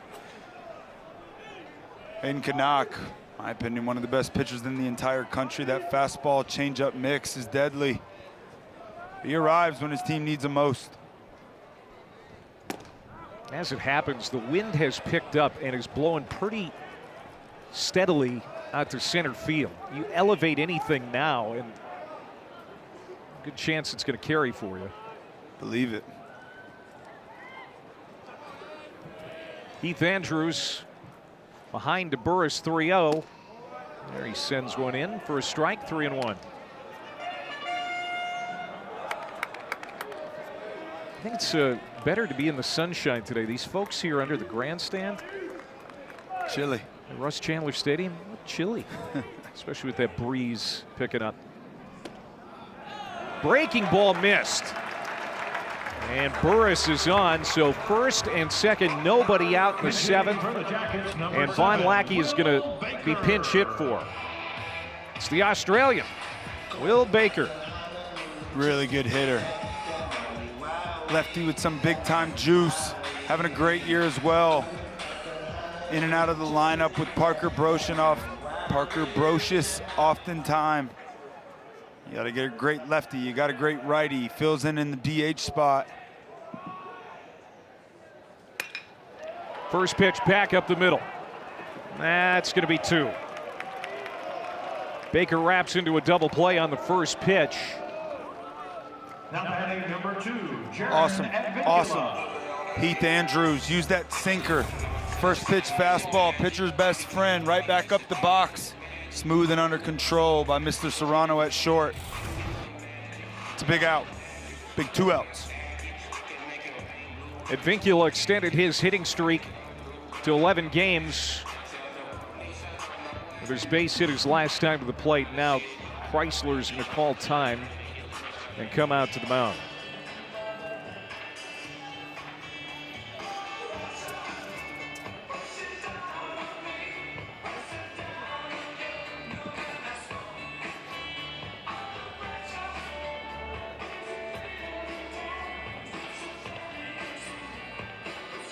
We talked about Georgia Tech's week ahead, and I think you mentioned it earlier about NC State having to host Liberty on Tuesday. Then Notre Dame comes in for 3 starting on Thursday night. And the Irish have proven to be a tough team to beat this year. Yeah, they're off to a great start. So the Wolfpack are going to make a pitching change. Aiden Kitchings coming to the mound.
Softball series finales next Saturday.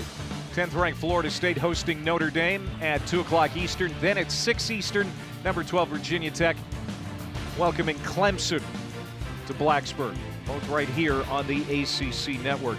It's been a fun weekend of baseball here in Atlanta alongside Devin Travis. I'm Clay Matvick. Georgia Tech getting closer to a sweep of the number 14 team in the country. Aiden Kitchings, the second reliever to pitch here for the Wolfpack, coming in trying to hold this to a 7-run deficit. As the Wolfpack have just 6 offensive outs to work with. A 7-0 ball game here. You got a guy on third base with 2 outs. You cannot allow any more runs to score. Freshman here coming in, big opportunity. Georgia Tech looking to sweep their first ACC series of the year. Looking to add on Kitchings, fastball, cutter, slider, and just 1 changeup thrown this year. Fastball sit 90-94.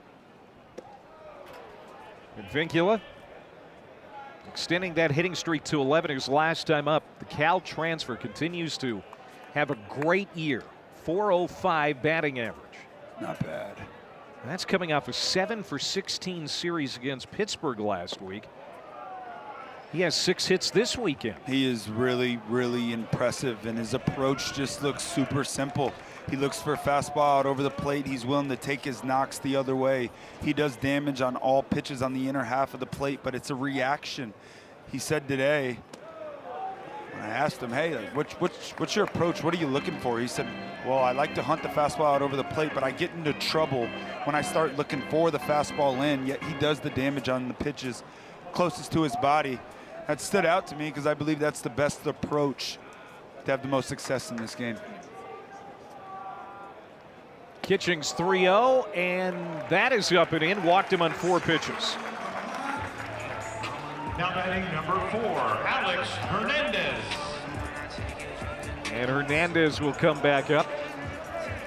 He walked against Andrews. Check that, Consiglio. He was actually the last hitter Consiglio faced. He's been on twice with a base hit and a walk.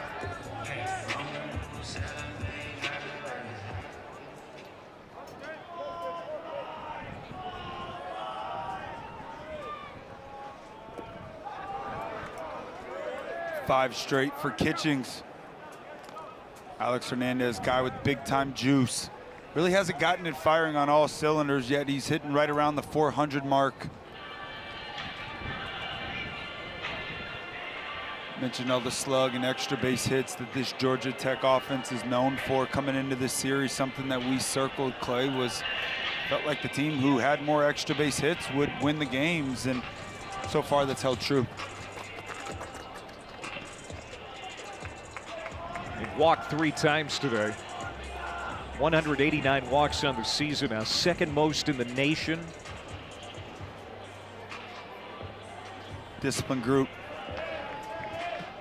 You'll take those strikeouts if they score the runs they do and get on base as much as they do. 100%. As they go to the postseason, I think the strikeouts, without question, do need to be cut down. I mean, I think about the New York Yankees. It's a team who is known for striking out a ton, but they also slug a ton. But you get to the postseason, and slug doesn't happen often. Oftentimes it's a bunt, it's a hit and run, it's a ball put in play with the guy on second base and nobody out that ends up being the difference in a game. If Vincula goes, there will be no throw. Lanfear doesn't even bother. Stolen base for Vincula.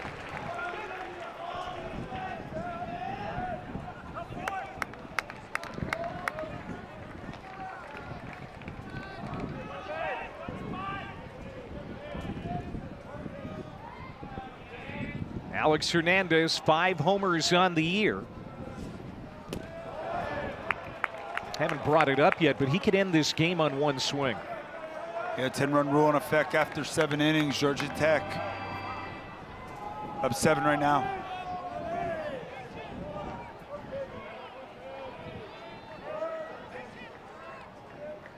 Two. Called strike 3. Second time Hernandez has been punched out. The inning ends there. We go to the 8th. Wolfpack need to make some hay. They're down 7. Great looking pitch right there. A little front door slider freezes them. A lot of strikeout lookings for Georgia Tech this weekend, 7-0 Tech.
Jackson Blakely, 7 innings of shutout baseball. He is in line for his 3rd win of the year. He was fantastic today.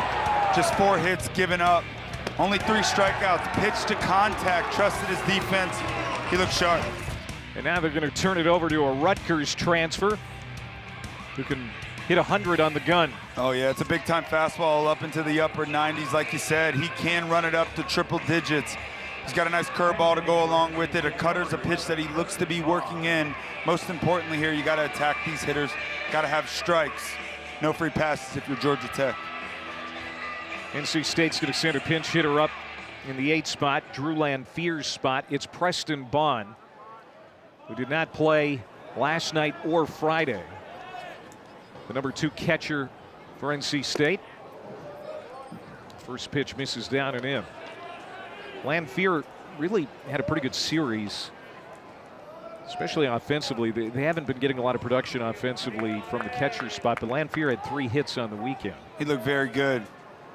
Good sign for for NC State. Drew Lanfear can really hit. I mean, he can spray the ball all over the field. It's his first year really taking on the role as the everyday starting catcher. He'll get things rolling. Bond from right here in the state of Georgia. He's from Lawrenceville, redshirt freshman. 2-1 the count. So NC State 8-9-1 this inning. Need base runners. Yes, they do. Sweeping breaking ball lands in there. That's a good looking pitch right there.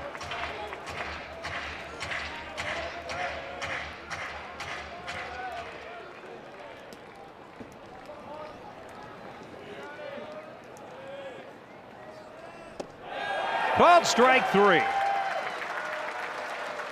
Bond goes down looking one away. Beautiful breaking ball right there. Goes to it, get back into the count, goes to it to win the battle right there. Sharp right on the inner half of the plate. Think about a guy that can run it up into the upper 90s. You got a nice breaking ball right there to go along with it. He's a guy that works up and down. That means fastball up, breaking ball right off of it. Can change the eye levels. Good looking arm. Another pinch hitter in Brandon Novy.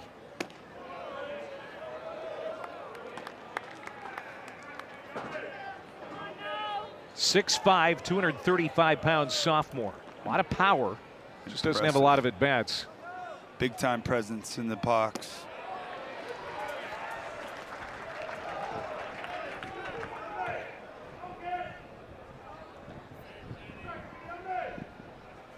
NC State just 1 hit since the 3rd inning. And 4 overall. This is very similar to what we saw on Tuesday in the midweek game against Campbell. And they're going to have to figure some things out offensively before their next ball game against Liberty on Tuesday. And then, of course, their series coming up against Notre Dame. Yeah, this is their toughest stretch of the year without question. You got Florida State on the road. You got Georgia Tech on the road. You got to find a way. 3-1 pitch. On the hands, nub foul.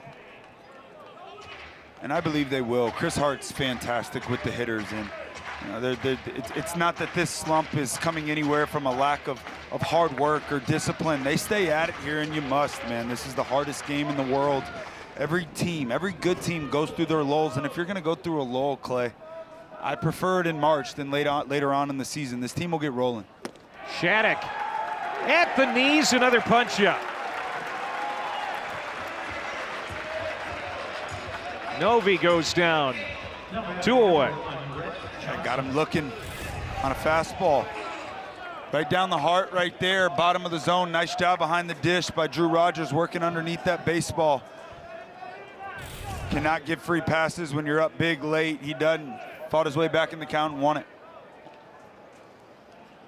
Leadoff hitter, Rhett Johnson, 1 for 2, the freshman. All in all, has had a really nice season. Decent series. Has reached safely in 6 of 8 plate appearances last night and today. He's a heck of a baseball player. I'm excited to watch his growth throughout his career. Just to think he's a freshman having this kind of success early on in the season. He's just going to continue to get better and better, more comfortable as the season goes on. He's doing his job. 2 strikes. Shattuck delivers. 96, and Johnson got a piece of it. I love it. I love his 2-strike approach. My favorite hitter in the big leagues is Bo Bichette. It's a big leg kick early on in the count. Once he gets to 2 strikes, he spreads out, chokes up a bit, just throws his hands. Little bender. And again, he spoils it off. These pitcher stuff, it's so good in today's game. And if you're not willing to give up something with 2 strikes, in my opinion, it should be power and slug. You got to find a way with 2 strikes to get the ball to go forward. Big swings don't work against big arms like this.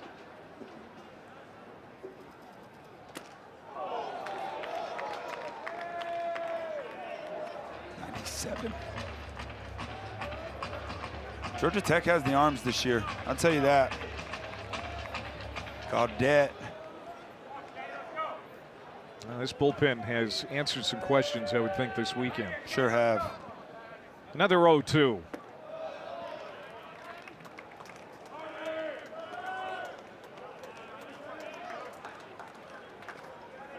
Just 1 run allowed from the bullpen this weekend. Missed on that breaking ball. 2-2 the count to Rhett Johnson. It's always been the question for Georgia Tech. When will they get enough pitching to be able to make a late season push? They got it this year.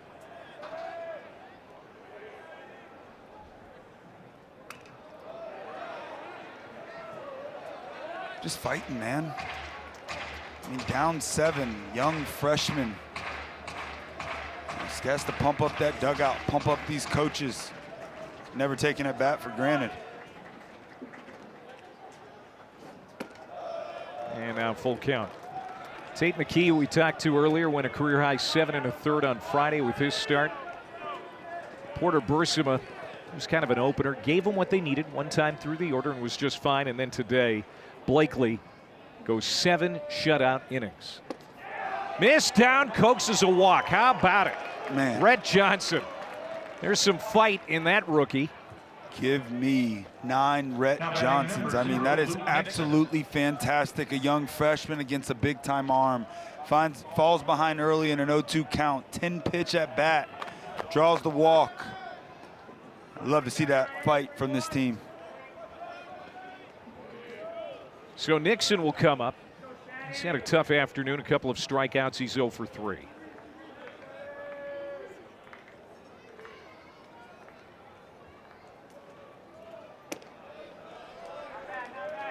Luke Nixon, he's been around the game his entire life. Of course, his dad played in the major leagues, Trot Nixon. Watched his brother play for NC State. Of course, Chase was on the College World Series team a couple of years ago.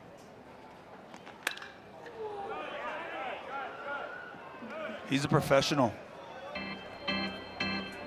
Yeah, that's kind of how he approaches the game. I mean, he really does remind me a little bit of Advincula. These are two of my favorite second basemen in the entire country. Left-handed hitting second baseman. They control the zone great. They're willing to take their hits the other way. Georgia Tech's got the better of Luke Nixon this weekend, but he's a heck of a player. Shattuck came in and got Bond and Novi on strikes fairly quickly, but then a long at bat for Red Johnson. Now he has fallen behind Luke Nixon with 2 outs.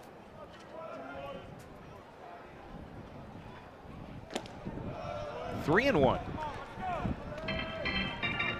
Last thing you want to do if you're Georgia Tech here is give NC State some hope. You think about him getting on base right here. You got McHugh coming up, a 3-run bomb. It turns into a 4-run ball game. This is the only way to fight your way back. It's one pitch at a time. You got to keep winning.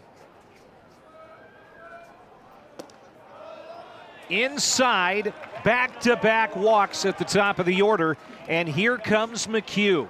Now Awesome. number 27, Chris McHugh.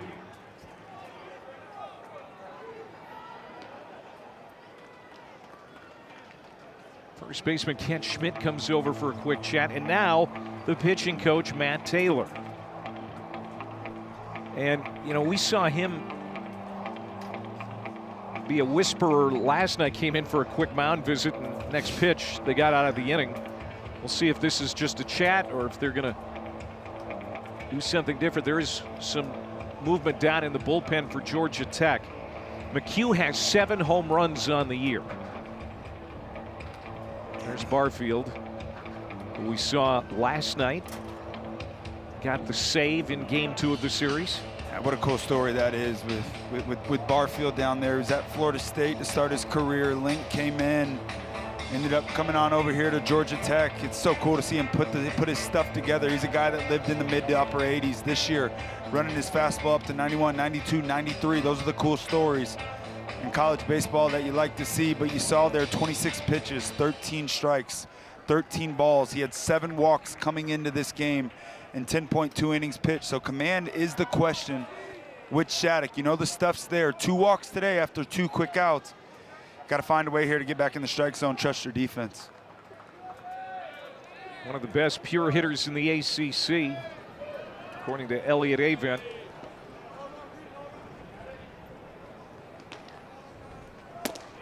Trying to put NC State on the board late. They've been shut out so far, just 4 hits and only 1 since the 3rd inning. But they have 2 on with 2 outs, and their 3-hole hitter at the plate.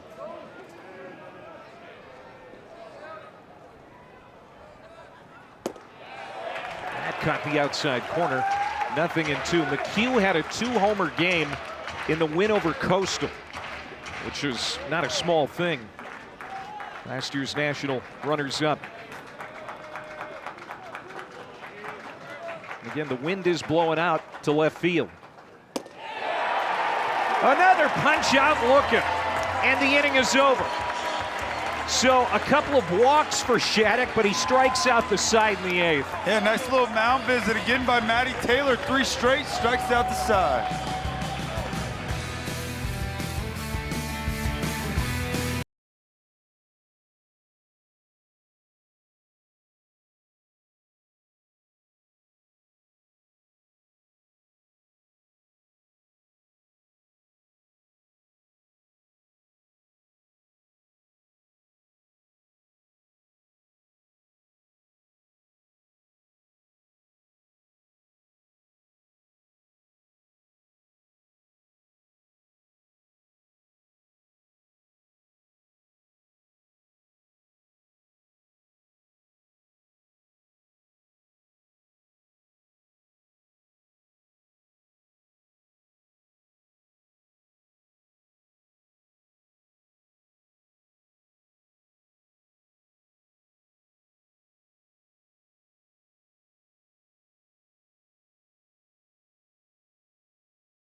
It's in the country. The Georgia Tech Yellow Jackets got 1 run in the first on an RBI ground out by Von Lackey. Then 418-foot homer by Brocious.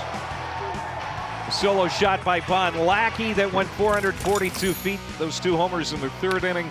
And then a 4-run 6th where they had 4 hits. That's where we stand right now, 7-0. As Georgia Tech hits here in the bottom of the 8th inning, as they're trying to sweep NC State out of town. And this is more of what we're used to seeing with Georgia Tech. First 2 games of this series, they found a way to just scratch runs across. No big innings today. They have that big 4-run inning. They extend the lead to 7, 3 doubles today. 3 for 6 with runners in scoring position. Another pitching change for the Wolfpack as Collins Black, a right-hander, comes in. McHugh will go from first base to right field. Bond stays in the game behind the plate, and Novi is now at first base for NC State.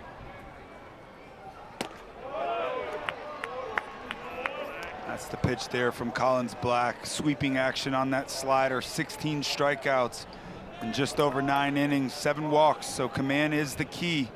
Guy with really good stuff. 2-run double from Zuckerman his last time to the plate. Swings through that one. It's 1-2. That was the first hit of the series for Zuckerman. He's been a good fit in this lineup. Started 104 games the last 2 years with the Pitt Panthers. Now the everyday third baseman in Atlanta. What a portal addition, and as well with Zuckerman. A big league body, plays great defense over at third base. He's hit a lot of balls hard this weekend. I mentioned just this first hit. That was probably the softest ball he put in play all weekend. Ended up with a double. The one thing that James Ramsey loves about Zuckerman is that whether he goes 5 for 5 or 0 for 5, whether it's a good day or a bad day, you can't tell because Zuckerman has the same attitude all the time. It's the best compliment you can get as a baseball player. He's the same guy every day, incredibly hard in a game full of failure. It's a guy that'll play the game a long time if he can keep that up. Oof. Correct me if I'm wrong. Is that the first hit by pitch we've had the last 2 days? No. First one today. We haven't seen one today him for sure. So Zuckerman is going to take first base. Again, the pitching has been so good, we just haven't seen many of those. First one today, Zuckerman is aboard to start the 8th inning. And fastball right there that just got away from Collins Black. And Kent Schmidt again. He had a 2-run single his last time up. He's had a great weekend. A lot of big hits this weekend. 2 knocks the other way yesterday, knocked to the pull side. Let me a hitter that uses the whole field.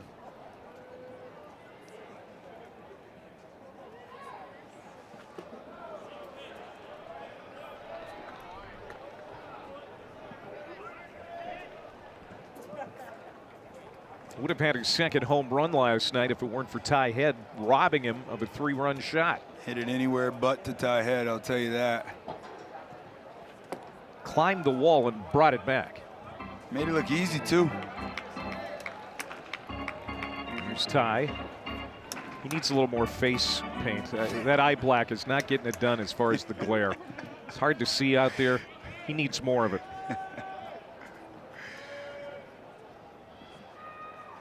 2-1 pitch.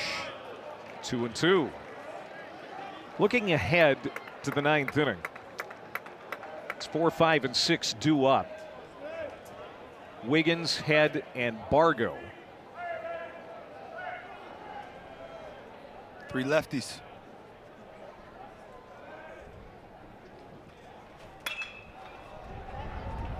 Ground ball. They're only going to get 1. Zuckerman to second base. Schmidt is retired. And Carson Kearse will hit again. The ACC is going to be a meat grinder the rest of the way. Florida State, even though they've lost Miles Bailey for the year most likely based on what we saw. came into the day in first place. Georgia Tech, North Carolina, BC, right there near the top. Entered the day in a three-way tie for second at 8-3. Georgia Tech, based on what you've seen, where are they going to be at the end of all this? They were the regular season champs a year ago. Yeah, I mean, it would be unfair and wrong for me to say anything other than they are the best team in the ACC up to this point in the season. Sitting at 8-3 in the ACC. They're looking for their first sweep in the ACC. Obviously, we mentioned the offense. It's the best offense in the entire country. The pitching, that was my biggest question mark. What pitching can show up against a good lineup? Well, the pitching's been pretty fantastic. Pitching a shutout today. Just 5 runs allowed throughout this series so far. So if they can keep this up, without question, they're the best team in the ACC, and they should finish atop the ACC here in the end.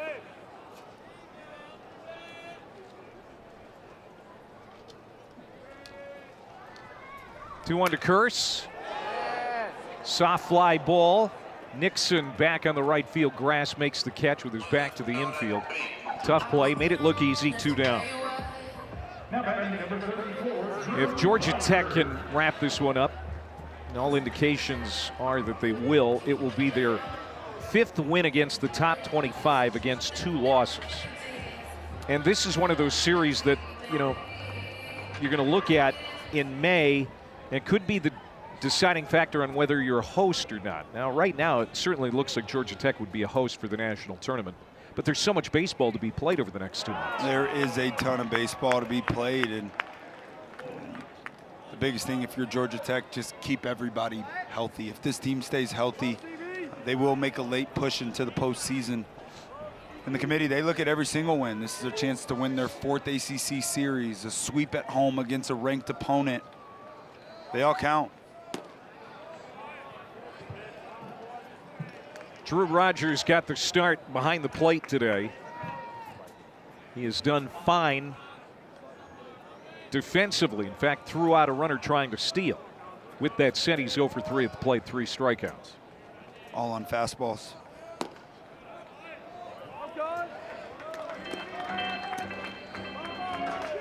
No stolen bases for NC State in this series. Yeah. And this is a team that came in with 59 stolen bases on the year, 3rd best in the league. It's part of their game. It's what they do. And Georgia Tech's defense shut down that running game. Yeah, I mean, first thing you do is you look at a guy like Von Lackey behind home plate. He threw out a guy the first day of this series. I think the big thing is the pitcher holds have been great. They changed up their times to home. They've been fast to home. A lot of back picks from Von Lackey, and you saw today with Drew Rogers, they don't lose much when Lackey's not in the game. Collins Black with a full count here to Rogers. 3 strikeouts today on fastballs, but this sweep and slider is the go-to pitch for Collins Black.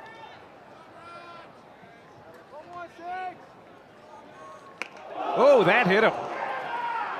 Looked like it got him on the elbow pad. That's certainly what it sounded like, too. So Rogers not showing much discomfort as he walks down to first base. Will be at first, 2 on, 2 out, and Brocious will get another plate appearance.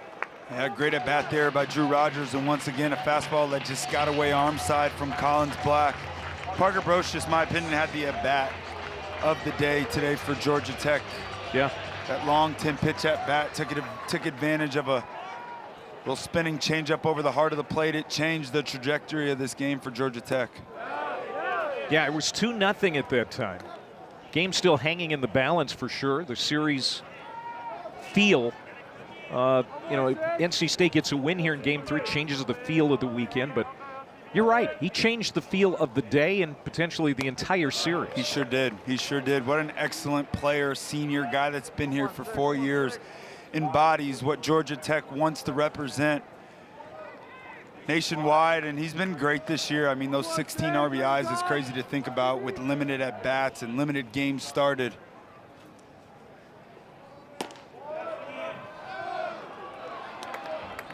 Seen so many pitches today, laid off so many tough pitches. Both of these teams, the plate discipline's been great all weekend long. Georgia Tech's just taking advantage of more mistakes.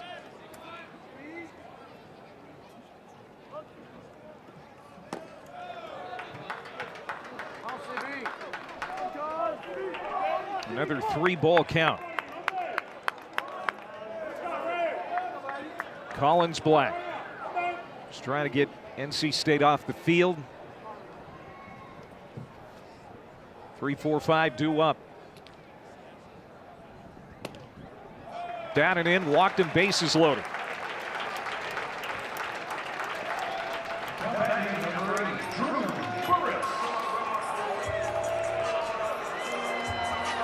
Time called, and here comes Clint Chrysler back to the mound.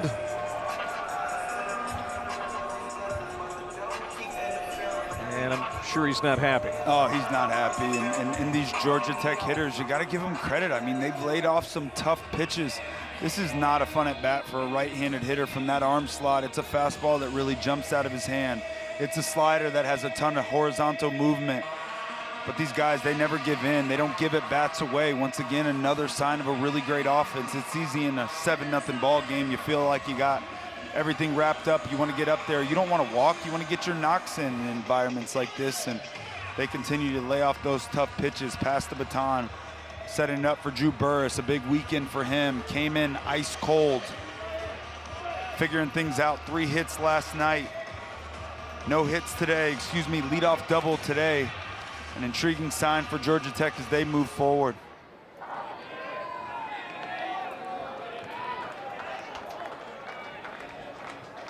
Burress is 1 for 3.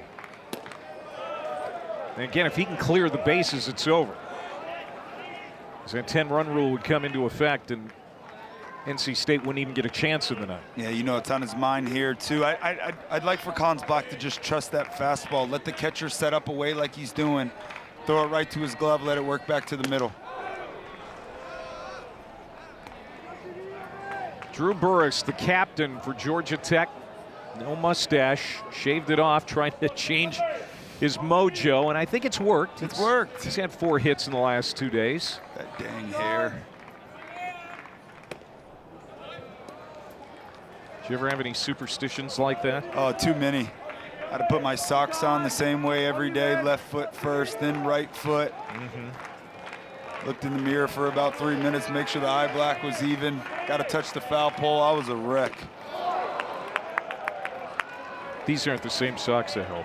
No. You've changed them since. No superstitions up here. There's the mustache. And there's that T-shirt that they're selling at the concession stands. You're going to have to retool that shirt. Take that mustache off.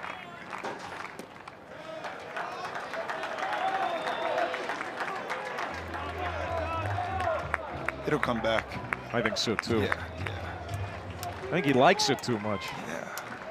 Got to make sure that NIL money's still coming from that shirt. Bases loaded. Off speed pitch fouled off, 3-2. Runners will go back to their respective bases. Georgia Tech poised to win its 22nd game of the year, their 9th in ACC play, and they're on the verge of their first conference sweep of the season.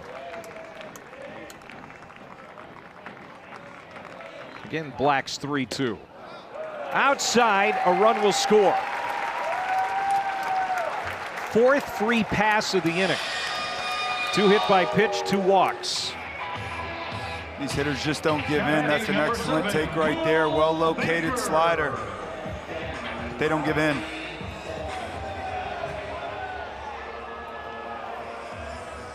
Time called again, and a pitching change is coming.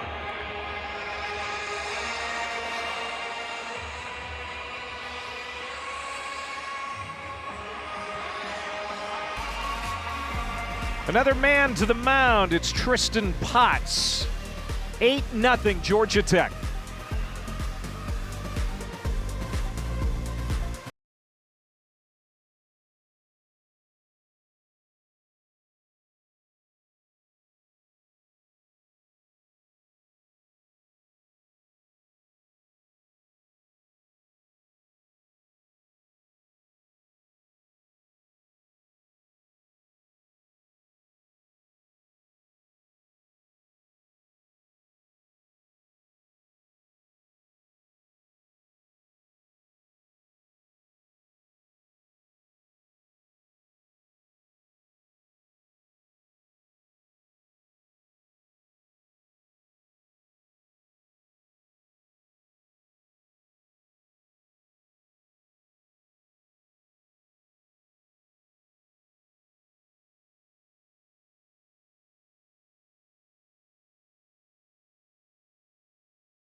Tristan Potts comes in for NC State with the bases loaded. It's his second appearance of the series. He got 2 big outs on Friday.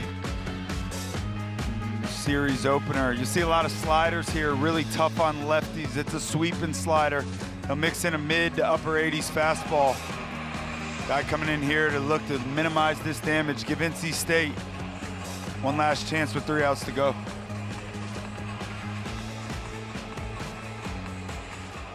Again, if Georgia Tech can plate 2, this game would be over and NC State wouldn't get a chance to hit in the 9th because of the 10-run rule.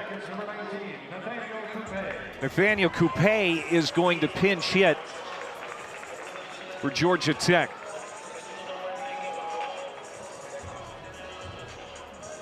Nathaniel's got some big-time juice. South Florida kid. His younger brother, very, very talented junior down in the Palm Beach area, North Broward Prep. Great family. He's a team favorite, this guy. His teammates love him. He's gotten a lot of big hits, gets a lot of late pinch hit opportunities early on in the season, got a couple opportunities at DH. It's good to see guys like this getting a chance at the end of a ball game. He's really been their best pinch hitter against lefties. He can really hit. He can. Has a homer on the year. Swings through that breaking ball, a ball and a strike.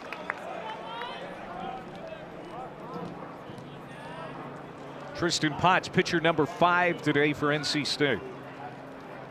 Consiglio started. Really pitched well. Threw the ball phenomenal today. Got into the 6th inning. Tap foul.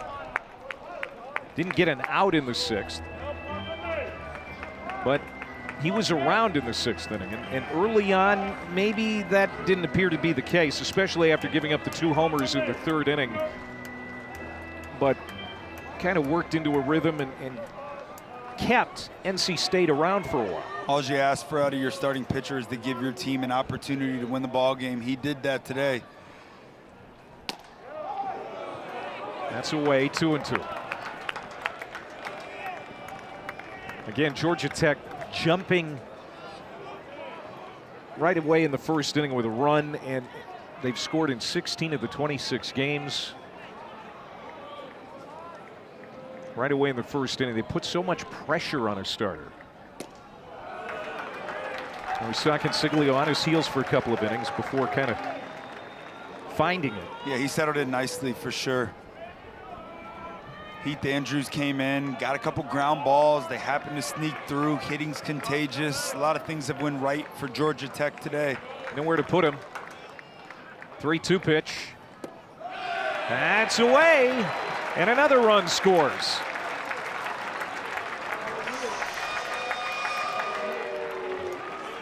Now batting number 2, Jaron Advincula. 9-0. This offense, man, they just don't give in. They do not give in at bat away. It's a great take there by Coupe. Falls down in the count 1-2 early, fights it back, lays off tough pitches. Walking an RBI.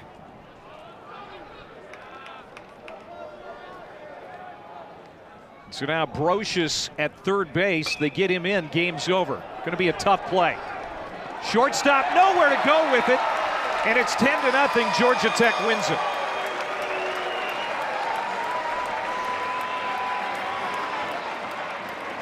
Advincula is going to be surrounded out there behind the bag at 1st base. I guess it's technically a walk-off. Yes, it is. Advincula, the Cal transfer.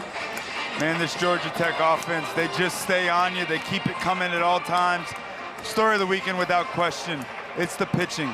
There's a question mark coming in. Can the pitching match NC State's pitching? They did. Offense showed up today in a big-time way. It's a good team, man. It's the best team in the ACC. First series ACC sweep of the season. Well, you can see the schedule for Georgia Tech, and it's not easy. Tuesday, Auburn comes in here. We'll have that game for you on ESPN2. We hope you can join us for that. And then it's a quick turnaround. They are at Cal, all the way across the country for a series that starts on Thursday. You see Florida State looming out there, and Georgia Tech, definitely a team to be reckoned with in the ACC. and going into April, one of the best in the country. Yes, they sure are. I mean, they answered a ton of questions this weekend. This offense is just so fun to watch. That last inning right there in itself kind of exemplifies who Georgia Tech is. Sure, they slug. Sure, they hit the ball all over the yard. But this weekend, they've had to win games in a different way. Can they play small ball? Can they move runners? Can they find a way to scratch runs across home plate?